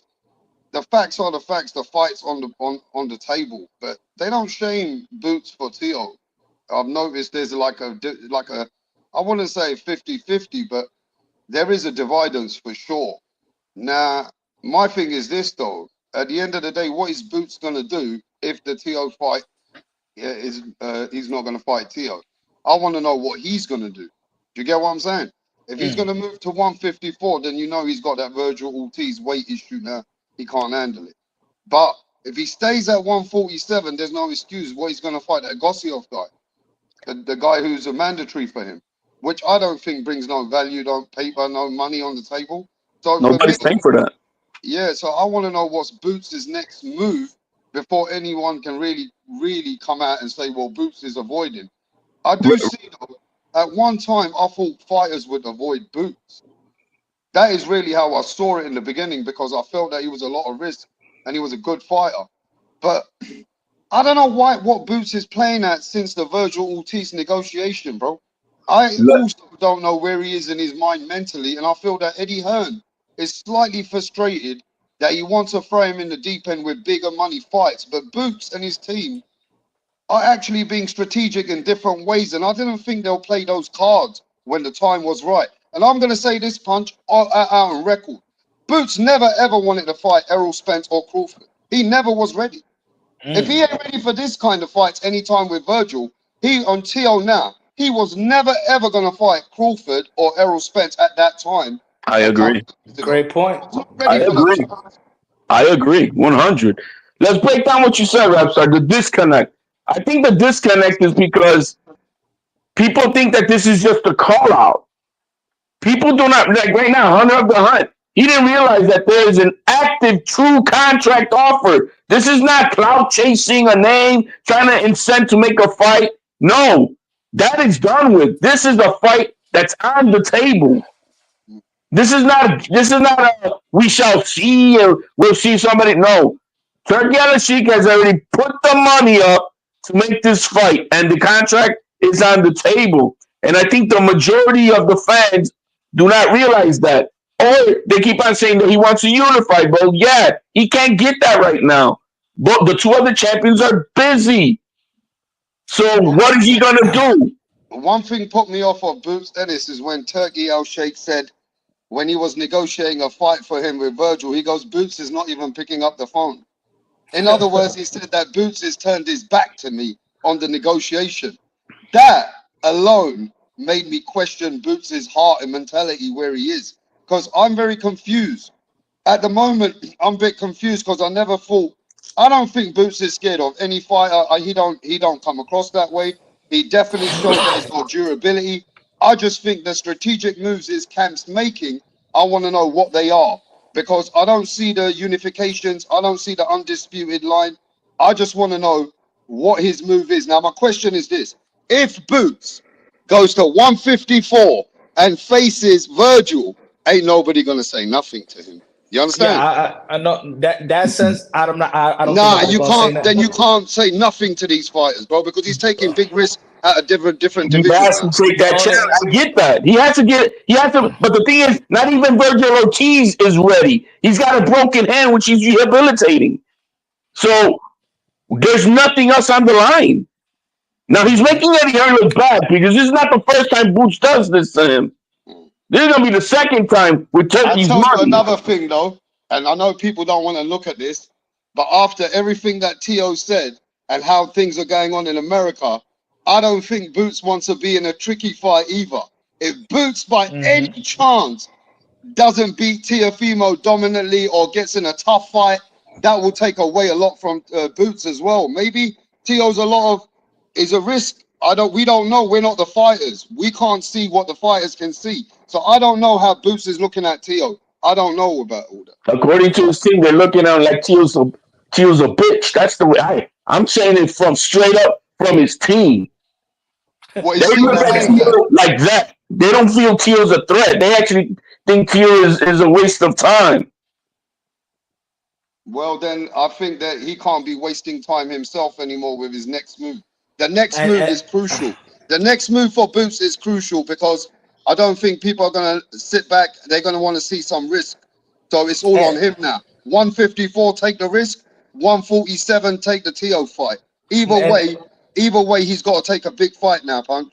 Now that I think of it, this is a star promoter, right? Now that I think of it, he's the one that's been having promotional issues, right?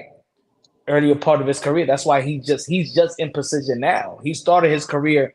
I think he became pro first in Tio. So now I understand that he's the problem with promoters because what they after the fight with Stanionis, they said they gave up money. Eddie Hearn said he gave up money because he wanted a unification bout. Remember, there was already a deal for Teofimo Lopez, and there was a deal for Virgil Ortiz. He chose Stanionis because he wanted to become a unified champion. But Eddie Hearn said that we gave up money. Even Boots said we gave up money. And at the end of the day, this is business. You think that Eddie Hearn always want to give up money?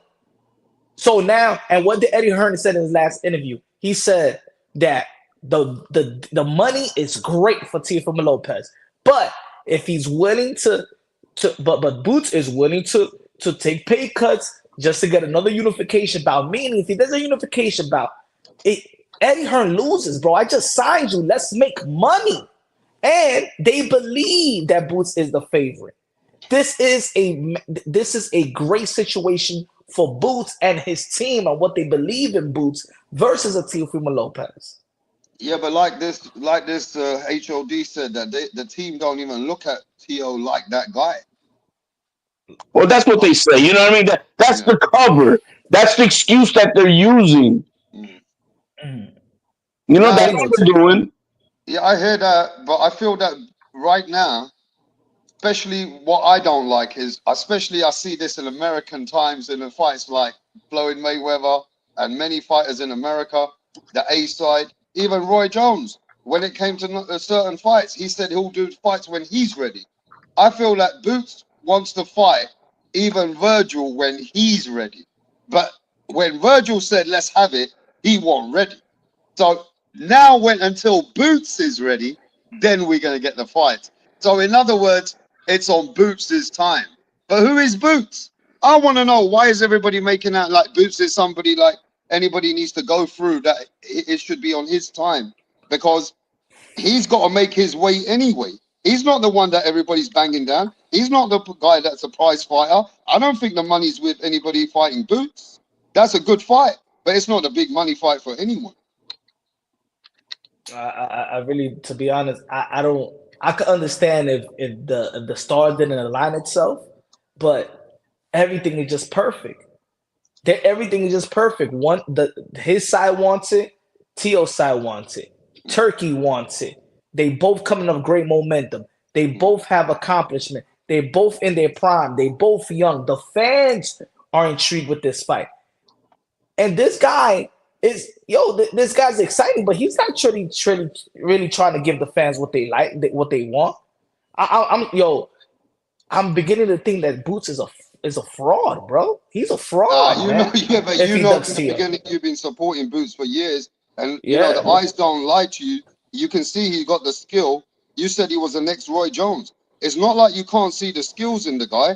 It's not like you don't see durability and some power in the guy. He's got world level fucking qualities. It's not like we don't see it. It's just that you don't like the way he's moving his business. Yeah, so I gotta go with the you could fight. You know that there's people that could kill, but they still pussy. They're not willing to fight, they're willing to shoot you. That's still pussy to me. They're willing to fight on their time. What time? That's what I'm saying. I don't understand his time. What is his time? If Boots Ennis, he told you his time. He wants less money and he wants to try and unify and fight the fights he wants. No, he already unified. But it's unavailable. Can we get off of that? Those other fighters are not available. Yeah, and Brian ducked already the Boots fight. Mario Barrios is already got a Manny Pacquiao fight. And you know, Boots tries to act like a quiet, and he's a humble guy. I like his quietness. He acts a little bit like Manny Pacquiao, but where he got a little bit caught out was when he said before the Virgil fight, when he was going into the fight against Karen, oh man, I might not be able to make this weight anymore. The weight has come down to the point I might be looking to go up. As soon as he got the offer to fight, he said, well, now I'm looking to stay at the weight. Well, that's the other thing. That's what I mean about fraud. No, but that part I didn't like. That way he's confused, bro. Just last month, after the Stanionis fight, we all heard it. If you fight fans, you listen to the press conference. Boots was saying that we are all crazy, talking about how drained he looked at the weigh-in, and that we're crazy and shit, talking shit on social media. That he made weight so easy, that he made weight on the Tuesday before the weigh-ins, and then Eddie Hearn joking, oh, man, you gonna tell him that you can make weight at 140, joking, you know what I mean? That's how easy it was. And then what did Eddie Hearn just say this week? Oh, I don't know if he can make 147 anymore. He might not be able to do it anymore, and he might have performance issues. Well, give the motherfucker Viagra, bro. Let's get this fight done. Because it's just way too many excuses. Eddie Hearn himself said it. The other fighters are not available. He said it. And he came to me. Can I get him? Can I get you another? He's like, no, I can't. They're not available. The best fight on the table is Teofimo. This is Eddie Hearn, his own promoter. Okay. So there's nothing else to be said. Yeah, I see Teofimo. How your own promoter begging for a fight? That shit is crazy. I mean, what, Eddie Hearn said it like that? Yeah, bro. Eddie Hearn wants this fight just as Eddie Hearn wants this fight just as bad as we want the fight. I don't know why Boots' camp is making different energy, bro. I've never thought of them to be like that, bro. Because they're just like the promoters trying to finagle the networks, the fighters and their managers is now finagling the promoters. Like, we could get money by fighting this. Why do we have to risk it if we could get $3 to $4 million just fighting this person? Fighting generic fights, yeah. They act like they want the work, but they don't want the work. They don't want the work, bro. I mean, I thought they wanted the work. It's a bit daunting, though, isn't it? Like a small guy like Teo, he calling out Boots, and then he saying to Boots the other day, look, man, don't listen to what they're telling you. Just signed for the fight. It's like he's daunting him, yeah? And that energy that I'm seeing is, I'm not expecting Boots to just be so quiet.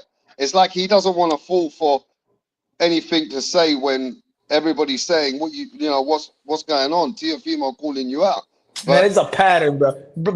It's a pattern. I already see the pattern right now. You know what's gonna happen? He gonna duck the motherfucking fight, and then when Teo got something lined up, that's when he's gonna show up, just like with the Virgil. That's when he's gonna open his mouth. Right now, he's shut. Why the fuck you shut? The whole world is talking about this fight. Bro, he's gonna take his mandatory. That's what he's gonna do, and collect $3 million to fight that mandatory. And then say, I had to fight my mandatory. That's what he's gonna do, and collect another $3 million. I mean, how much can they keep avoiding the situation? Because it's gonna look stupid. Boots has got a channel out there on YouTube, isn't he?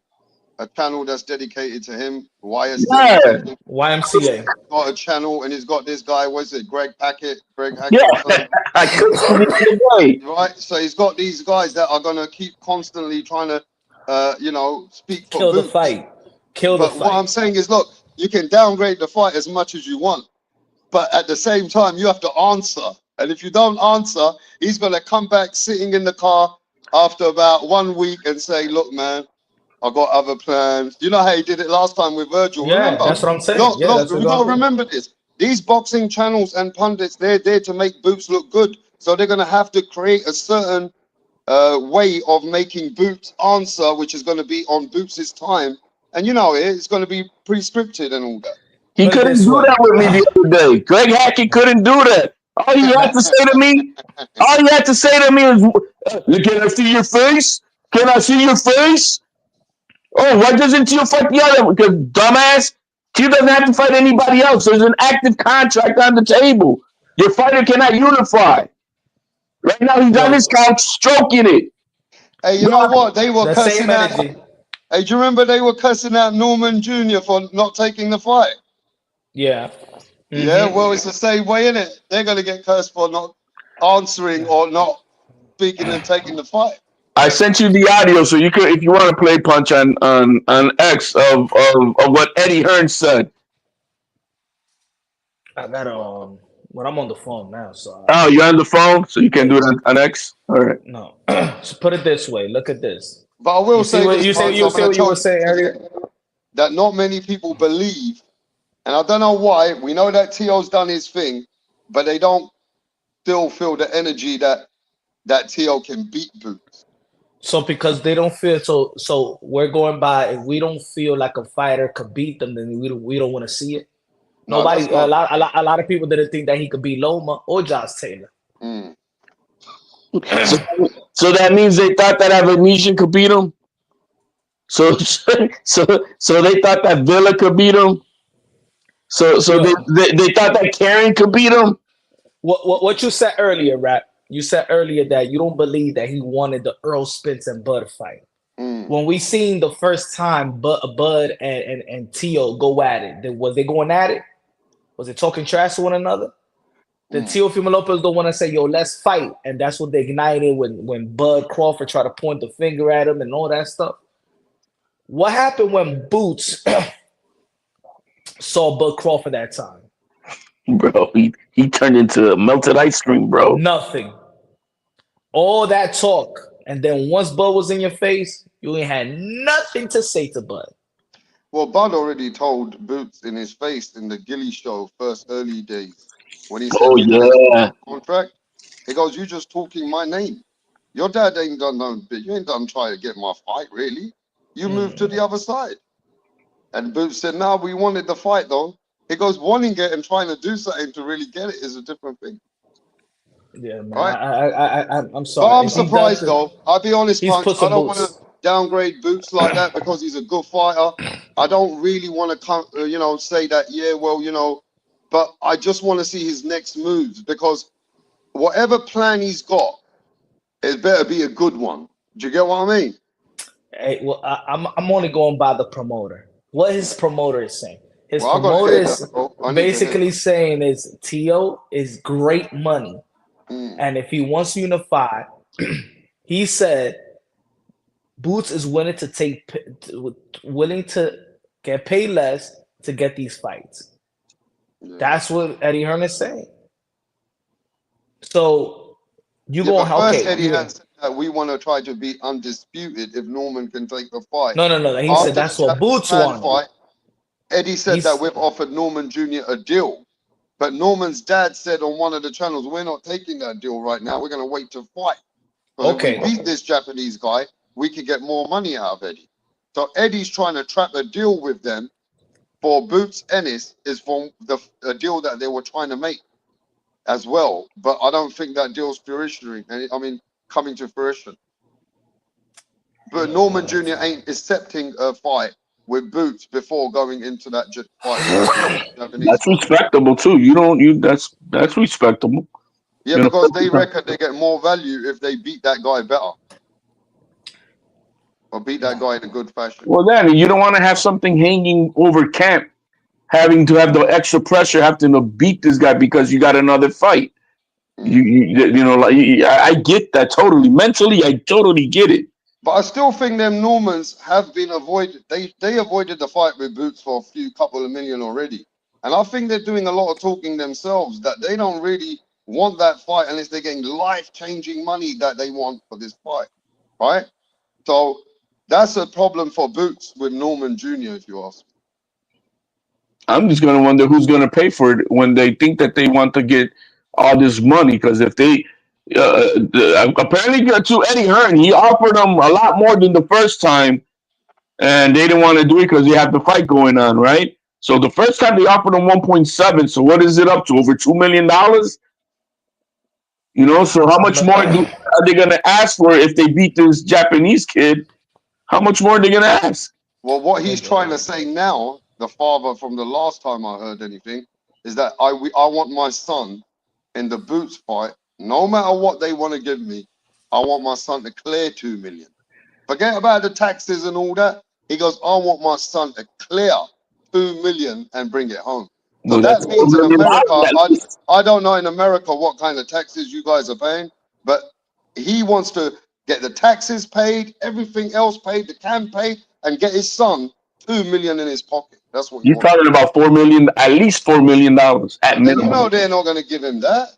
He ain't even been paid more than 200-300 grand in his life.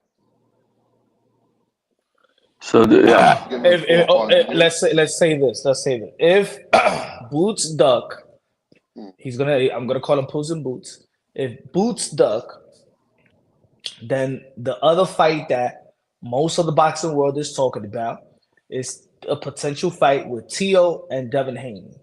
At this moment, we've been talking about this fight for years, but right now, if Boots duck, is Haney the best opportunity for Teo, both men, vice versa? Do y'all want to see that fight?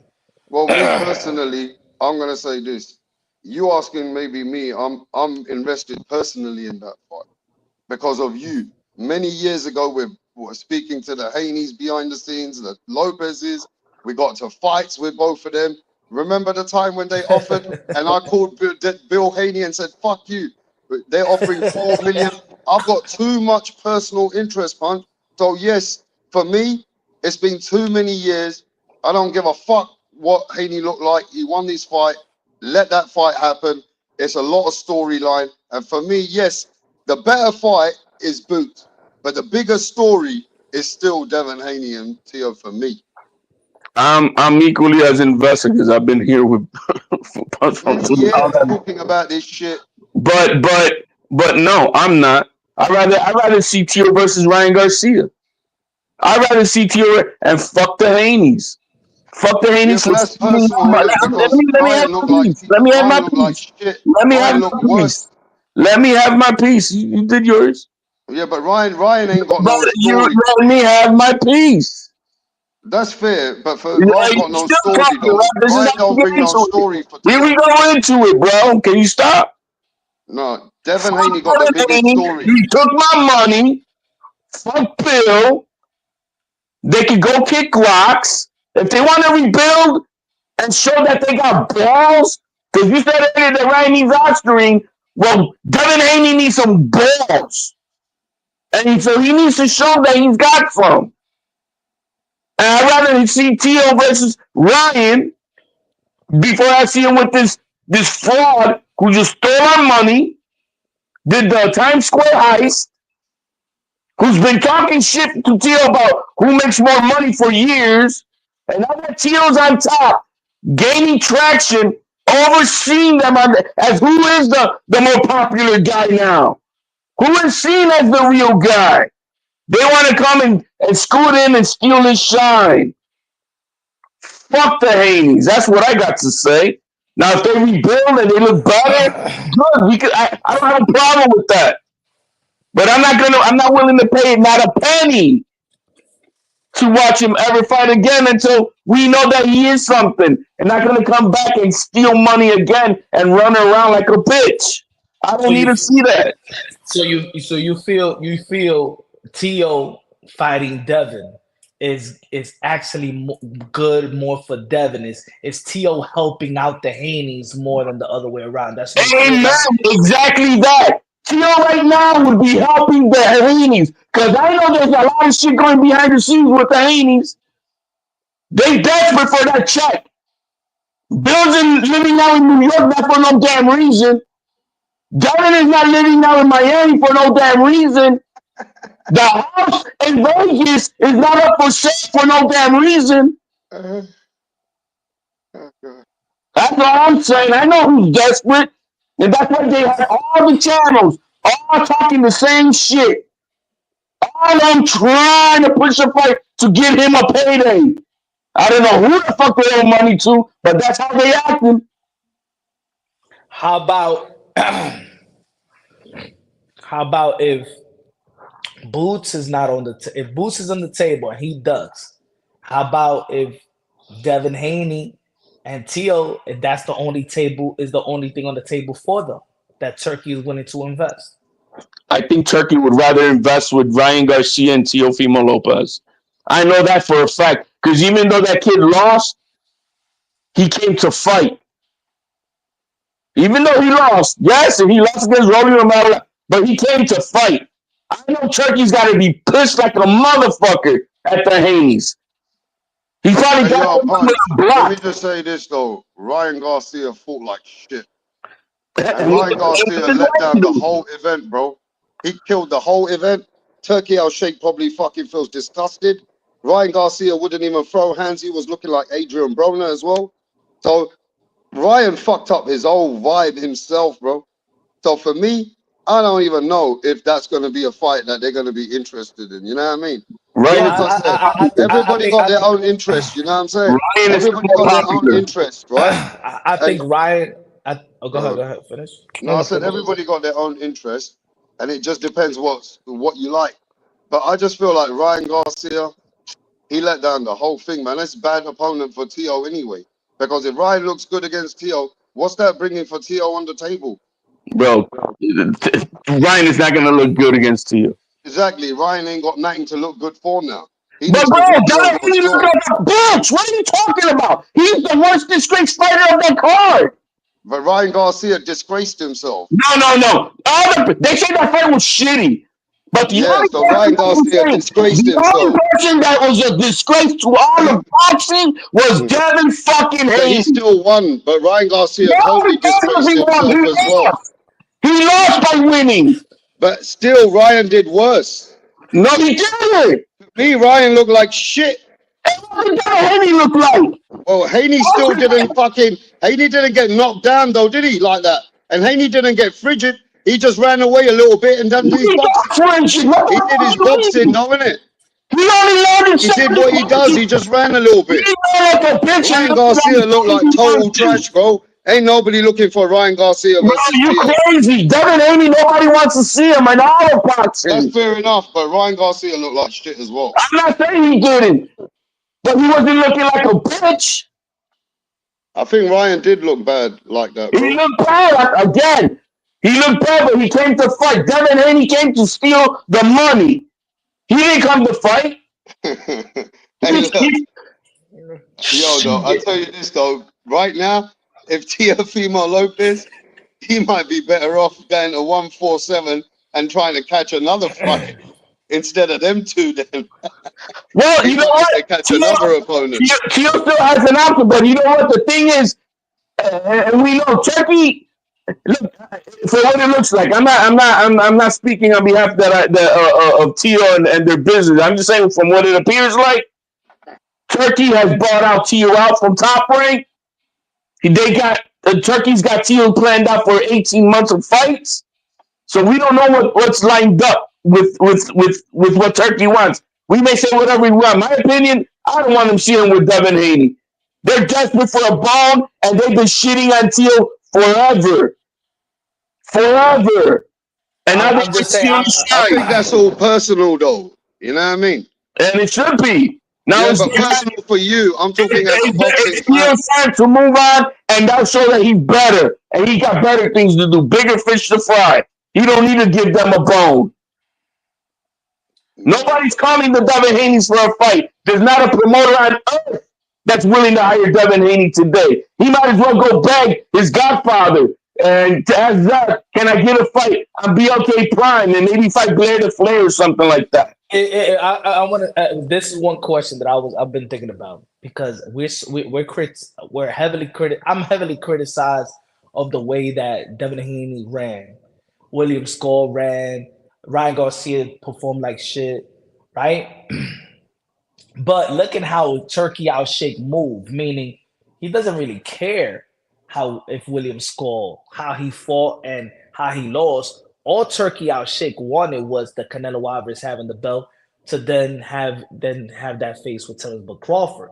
So looking at this Devin Haney, are we is Turkey Out Shake as disgusted or mad like we are? Like it's almost like it. You understand what I'm saying? Like we didn't like his performance, but the guy that actually fumbled the bag was Ryan. Because if Ryan would have knocked out Rolly, then people we'll be talking about Ryan versus Devin Haney, regardless how Devin Haney performed and won. Yeah, because they want to see Ryan knock out Devin Haney. A lot of people. Turkey was that disgusting. But yo, Punch, I gotta You say saw how Turkey got up in the middle of the Canelo fight. If you saw Turkey the way he got up in the middle of the Canelo fight and was pissed and watching Skull running like a bitch. Yeah, pissed the fuck off. Yo, Punch, I'm gonna catch you later, bro. I gotta fire up my live, but thanks for having me, my brother. All right, bro. Respect, bro. But what you're saying is he was I think he was disgusted. Because look what happened with Paddy Punch when he fought Shakur. Even though he got knocked out, he got stopped by Shakur. He knew that the man came to fight and gave him a fight 3 months later. But Cody answered the call with 24 hours, came to fight, got knocked out. But guess what? He gave Cody a fight 3 months later. But if you're coming just to steal the bag and to embarrass his promotion and Riyadh season, I don't see him being happy at all with them. We haven't heard him mention his name. The only name we've heard him mention is Teo. I'm gonna say like this, bro. If Devin Haney gets that Teo fight, I'm gonna say that fucking Bill Haney is manager of the year again. Because this is twice that the Haneys been on like life support. Because remember they was gonna go to BLK Prime before Turkey Out Shake. If they get the Teo fight, bro, Bill Haney's a fucking genius, bro. I mean, genius, man. He's working it. He's got everybody bought. Marco Villegas, Dan Kenobi. He's got Doug Fisher from Ring Magazine. He's got all these fools trying to put that fight out. You know what I mean? He's got Nestor the dumbass over there doing the same thing. So we trying to, right? He's getting cooked on his show though. But hey, what Bill Haney's doing, he's calling in all the favors and trying to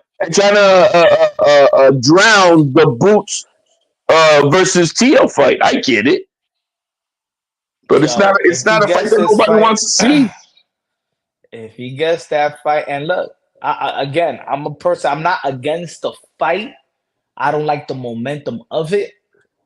But that's where I'm at. I don't want it because of that. Let Devin Haney rebuild it. We can see the fight. If he shows us if Devin Haney shows us that he's at least happy when he fought Ryan, that he was fighting, okay, I got you. But I don't want to go. I don't want Tito to go waste his time having to chase a guy running faster than Jermaine Ortiz or Sandor Martin. And that's what somebody got to bullshit again. I don't want that. If Turkey Out Shake is about entertainment, whether he wants to bring that fight, look already what happened in New York City. Even if he wants to bring that fight in fucking Riyadh season, if that fight ever takes place, Turkey, you understand this is what you're going to watch. You're going to watch Teo trying to chase Devin Haney. You're not going to watch a fight. This is going to be the cat and mouse game, but the worst of them all. This is going to be Teo chasing Haney and Haney running for the bag as fast as he can, quicker than Jose Ramirez. If No, he's not but willing to engage, if Devin Haney's not willing to engage with Jose Ramirez, what makes me think that he's willing to engage with Teofimo Lopez? He's just gonna run twice as fast, bro. Punch. Let me ask you this: name me one other fighter that's worse than Ramirez, for that Haney could have gained his confidence back in a tuna fight. Because I can't find another name worse than Jose Ramirez right now. Pitbull. Pitbull would have knocked him out. Jose was a shot fighter going in there. Bro, he's a shot fighter, is what I'm saying. I couldn't understand. But again, it's like even how Bob Arum explained it was perfectly. Yes. But, and I have a problem with Turkey Alshay giving these interim fights and letting these guys know that the biggest bag is your next fight. Why am I'm people not gonna risk it, bro. No. I think he needs to let him know that yes, winning the fight will get you another fight, but the evaluation of your fight is what's going to determine your pay. That's one thing I like about Dana White, because Dana White will out you in public if you perform like that. That's one thing I like about Dana White. I don't give a fuck who you are, was you the headliner, and you put up a badass fight, because you know what? Because in the end of the day, is the product, bro. Is the products, the whole sport. The whole sport takes a black eye. That's what these Devin Haney fanboys don't understand. That the sport gets a black eye for that type of performance. When you're hearing other legend coaches, that were not even a part of this Times Square event. Y se ríen, esos tigres. No, they apologize, man. Hey, I'm apologizing for what we saw to the fans. I'm apologizing. And like, damn, what was this fighter? I think Joel.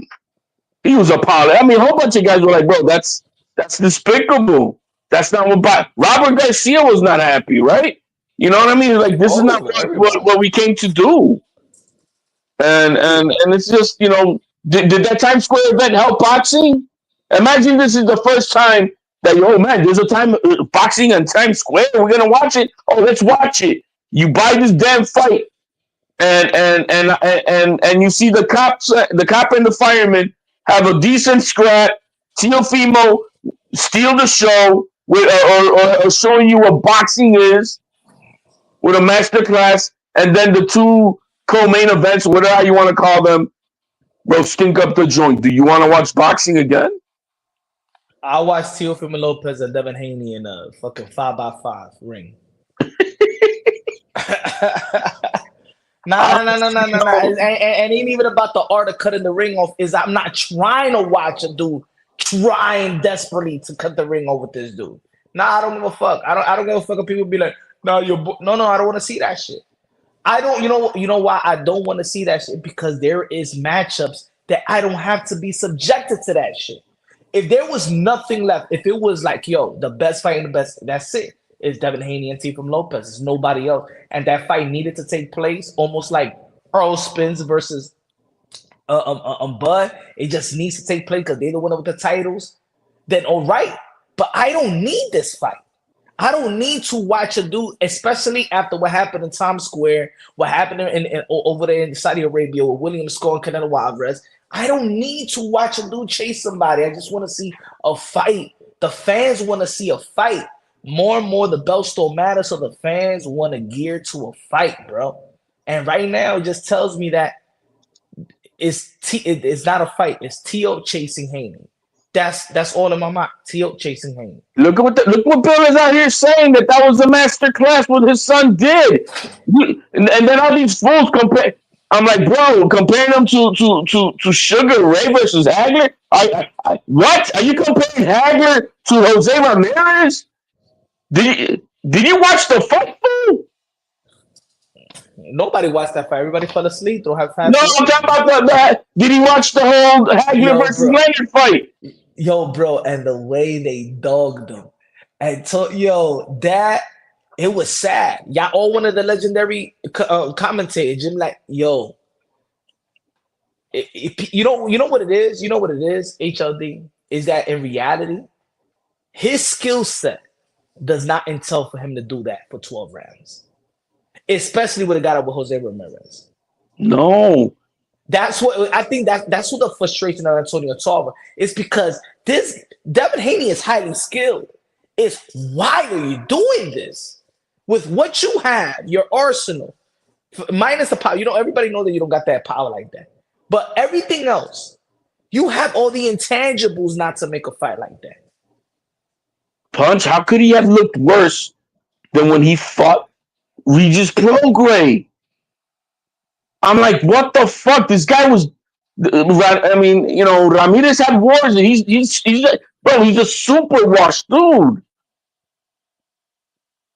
Can you? I mean, how can you? I just didn't get it, bro.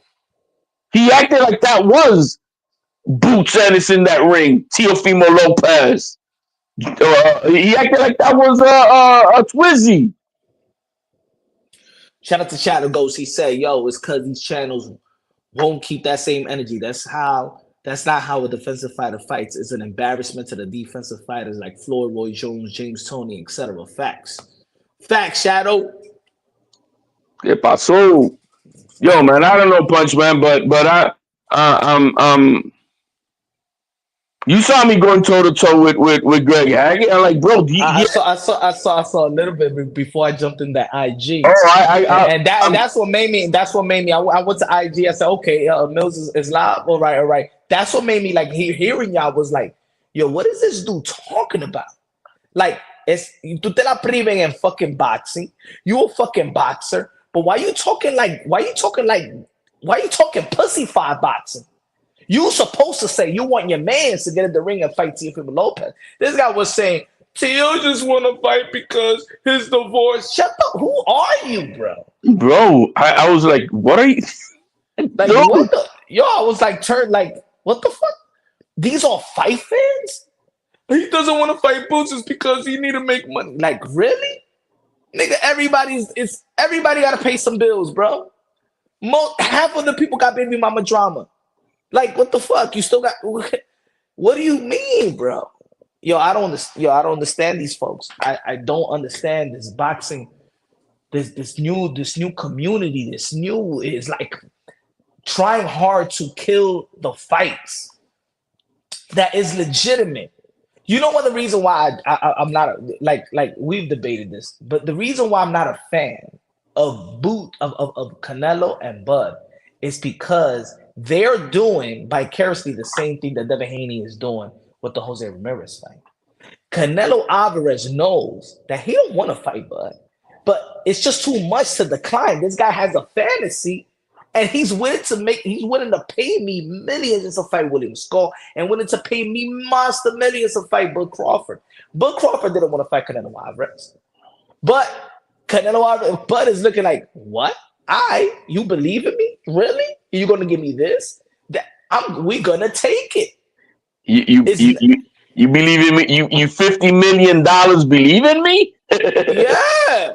Like, if you tell me, yo, Punch, I got $50 million so you can fight Usyk right now. I'll be like McCauley. I'll get a play right now and go. No. You got to do the dance first. I'm getting paid. Like, it has nothing to do with like heart. I don't have the heart to decline $50 million.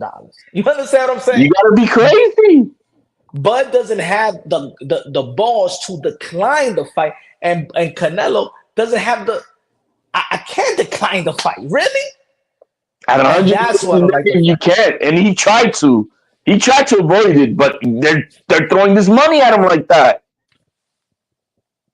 Exactly, and that's what it is. And for me, that fight, I think it'll go down like a Manny Pacquiao Floyd Mayweather fight. Like, you think Bud is gonna do a Charlo? He's gonna be forced to do a trial. I He's gonna see be that forced to too, do a man. trial. I He's gonna see be that forced. too. And the thing is, would I knock him? No, this is a fight that it's just I seen enough of Bud and I seen enough of Canelo. I seen enough of these guys who understand what. Come on, man. This guy's been it's iced out. They iced him out. Why? Not to fuck up the bag. It's the same shit. A guy not performing, not to risk it. Turkey doesn't want Bud to fight, not to risk it. This guy's gonna run. Ryan Garcia's not gonna show no type of energy or no type of killer instinct. Bud is not gonna fight. You know what I'm saying? Like and Canelo Alvarez is not gonna use no jab, no double jab, at least against side. It's not that Canelo Alvarez can't cut the ring off. It's Canelo Alvarez wasn't wasting his time to cut the ring off. He didn't want to. I know that. Yeah. He don't want to because you look foolish when look. It's not even kind of when a guy's running, like literally avoiding. You look stupid because you can't really cut that type of ring off. It's not like you're doing lateral movement from. That's not lateral movement, man. You're running around the damn fucking square circle. So how you gonna cut that off? That's freeze tag. So you And then can't when get he's that off. and then what Canelo said in the post fight interview, I wish it's not gonna be like this in September versus Bud. My brother, you said in an interview a year ago that Bud would do that. You don't want to face that. You don't want to face, but is the money is too much.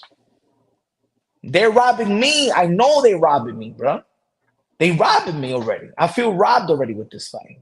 It's not a fight. I know it's not a fight. Punch. I'm only interested in that fight, hoping that we were gonna see Boots versus Tio on the undercard. Look at You that. know, that's the only reason. I had shelled out money already with broker for tickets, bro, because they're not officially on sale, but through brokers you could get guys who have like a pre-access to get the tickets before they all come out.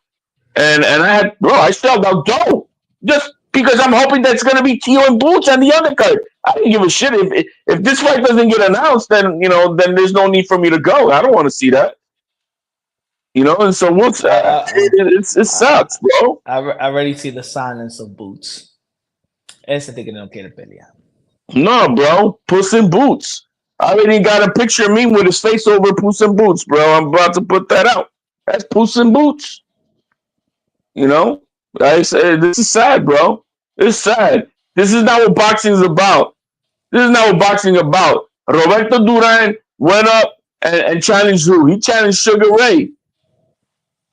And Like there was like no hee haw about that. we never get the fight when we want it at a time when we want it. Like I don't I don't know. Like it's hard, yo. It's really. I think if I didn't have a channel, I would have stopped watching boxing. Papa, yo estaba ahí. That's where Tio, like, I mean, people think no, because this young man, he got me to watch boxing again. Hmm. He got me to watch. Right now, you said we don't get the fight that we want. The last fight that we saw, in my opinion, that we got it when we wanted it was Oscar De La Hoya versus Tito Trinidad. Two 26-year-old undefeated champions ready to unify. And that was the last time, in my opinion, we got the fight when we wanted. And it was a mega fight.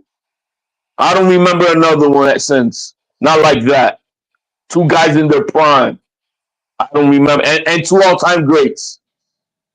I don't remember anybody else. When's the last time? I don't know. After that. Yeah, man. I don't look. I ain't getting no Wilder AJ. I ain't even getting no AJ and Fury. Uh, No, man. Ali Usyk is doing his thing. We got the light heavyweight undisputed. We got that. We still waiting on David Benavidez to get an opportunity to fight a Canelo. Now, I ain't going to get these fights. Yeah, we're not gonna get into these fights. And look at it right now. It doesn't matter who got the bag, bro. It don't matter like if Turkey out shake got the bag. Not everybody. Look, even Tank. Look at Tank and Lamar Rose. But come on, a shout out to Lamar Rose. But at this point of his career, that's not what we've been wanting. Shakur Stevenson fighting William Cepeda. I'd rather see Shakur fighting Loma. Uh, Shout out to Bamrog. It's They're making so much money that it's okay that they don't need to get that extra 30-40% on top of it. That they okay with this money because that's good money to live on. $3 million a fight? No, I don't. I'm okay with this fighting the guy off or fighting the Avenesians for $3 million. Why do I gotta kill myself and get punched in the face? For $5 million. Versus a Virgil Ortiz or Teofimo Lopez. And Rapstar said something earlier, bro. This is now he ducked Velasquez. He ducked Blood. mm, He ducked Ortiz, which I gave him the benefit of the doubt. And he now he's did. ducking Tio, who Tio's now spinning the block now for the second time, challenging in this fight. And now we have again another active, lucrative offer for the most amount of money. And when the other champions are busy, you can't say that you're unifying. You can't unify right now. What are we doing? Yeah. And we got a whack ass team and Greg Hackett. Bro, I'm sorry, bro. That pissed me off because you guys are supposed to be in the fight game, and they talking like pussies, bro. He was talking to me about everything else except why isn't Boots fighting Tio? What's going on? What's the deal? No. I never thought. I really didn't think that Boots was like this. I thought that was really his management and promoters, but nah, man. I look at if he ducks this, I'm like, it's gonna have to take a fight and a good fight for me to be like, I like Boots again, like that. Like I don't want to stand this. Bro, Why is Tio? Why this guy needs to beg for a fucking great fight? That's just sad, bro. Everybody thinks he's gonna get his ass whooped, right? This That's how two-time everybody lineal feels, right? champion, yo, he's begging for fights, bro. That shit is crazy. And and then you like, but he disrespect. Yo, Tio, talk about all that shit. That's why I don't get mad at Tio. Devin, I don't give a fuck about everybody in this community. Oh, your boy. That's why I talk like that because that shit irks me too. I try if I was a boxer, I try to say the most disrespectful shit just to get a fight. And they don't work with them because now they have a community saying that no, don't fight him, ice him out. Oh my God. That's what, to be honest, that's what got Tio probably off guard. Like, damn, I try to do this. These niggas don't even want to fight me. And I try to, damn. That's fucked up, bro. Punch. It's weird, bro. What I'm Mexican? sorry, man. The coach is weird, bro. This coach is weird. What Mexican? What Dominicano? What Puerto Riqueño will take the reverse of that disrespect that Tio did and say, no, I don't want to fight you. I'm going to ice you out. You don't bring nothing to the table. I don't believe not one would ever say such a thing. I'm going to kick your fucking ass, Tio. Por eso, that's why when they be like, you Dominican, you don't know, you're not like, yo soy Dominicano, yo soy Latino. Because I don't subscribe to that fucking culture that be fucking weak, bro. I don't believe that, bro. I'm talking about this small little community, bro. Boost don't want to fight. Hey, let's not forget that Haney declined the contract to fight Teofimo Lopez from Top Rank. Right. And Bill Haney also said so. He declined the fight. He declined the fight already. Yeah, Tio even called him and he hung up on him. Yo, I don't understand, bro. And don't forget, when I see Tio, I'll slap him. Man, no. Why you supposed to be fighting Teofimo Lopez a long time ago? All you guys is afraid of Teofimo Lopez. All you guys are pussyfied when it comes to Teofimo Lopez. Teofimo Lopez have disrespected y'all. Y'all motherfuckers don't even show up, bro. And he still walks around alone, bro. Yo, man. To be cracking me. And I'm saying this dude on Twitter too. I think a cigar shop say, "Oh, ice him out."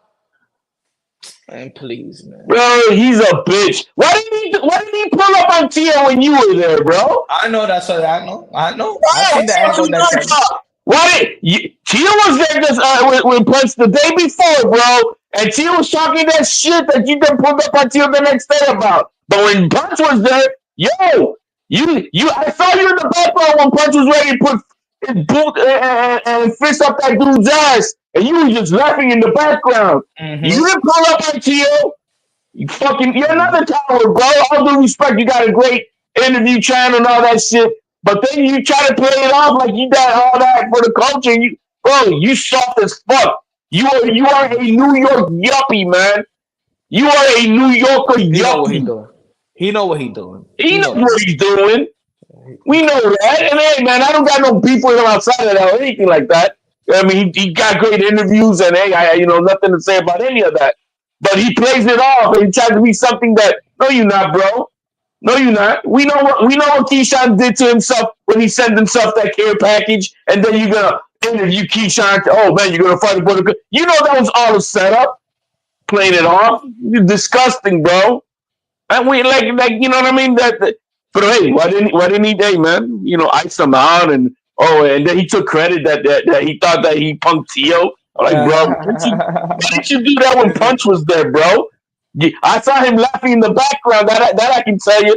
He was laughing when you were about to put hands and feet on that dude. The guy like that, and I read the tweet. The guy like that energy. Yeah, I see everything, bro. That's probably like I see shit. Even Mills, bro. Mills pulled his card, bro. He offered Najee $10,000 to fight a BLK Prime with Zach Judah. Oh, well, you gonna do that, bro? He called Zach. He had $10,000 ready to go for Najee.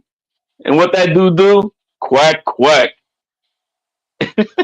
It's contagious, bro. It's contagious. It's contagious. It's the how long before we know you think with this Boots guy? Because I know Tio's flying out next. I think it's next week. He's flying out for the photo shoot with Canelo and Crawford. He said and Saudi. So he already did. I think that was last week, right? That was my live last week or several days ago. Yeah, but he showed a video that he was at the Blue Fountain Hotel, I think it is. So he's not in Saudi. I don't think he is. No, it wasn't. It wasn't in Saudi. The photo shoot. No. Mm-mm. Oh, okay. Yeah, something like that. Or Vegas or LA. Oh, okay. So maybe this guy's messing up even the promo because it looks like Tilden's supposed to be on the undercard, right? That I'm assuming that. I know he's not going to announce it, but I mean, it doesn't take a genius to find out. Hold on, why are you flying out with Canelo and Crawford? Anyway, man, Puss in Boots. Yo, man, you guys got Twitter, bro. You guys, everybody in the chat, you guys really want to see? Yo, you guys got to put that out. Go on Jerome Boots and his thing. Get on it everywhere anytime you see it. And flame them, bro. You got to flame them. Don't have to be disrespectful, but you can flame them, bro. You ducking them, man. You got no fights lined up. Go duck them. We Shadow sign. But yo, I'm about to shut this one off, man. Hey, man, let me read real quick what Shadow's saying. Punch drunk. I've been a Boots fan from day one, but if he ducks, my outlook will change. If they think Tio will lose, then they should want this fight. But then they say Tio's clout chasing. It's sad. Hey, ahí es que estamos. Sad, bro.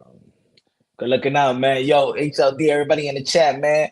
Tomorrow we'll be back at 7:30 p.m. Eastern time. Love y'all. God bless. The next one. Let's go. Makes Shadow, it light it sense. up, bro. Light up your live, Shadow. All right, Papa. Everybody, All hit right, the like and subscribe button. This is Punch Drunk Boxing. Peace. all right. Peace.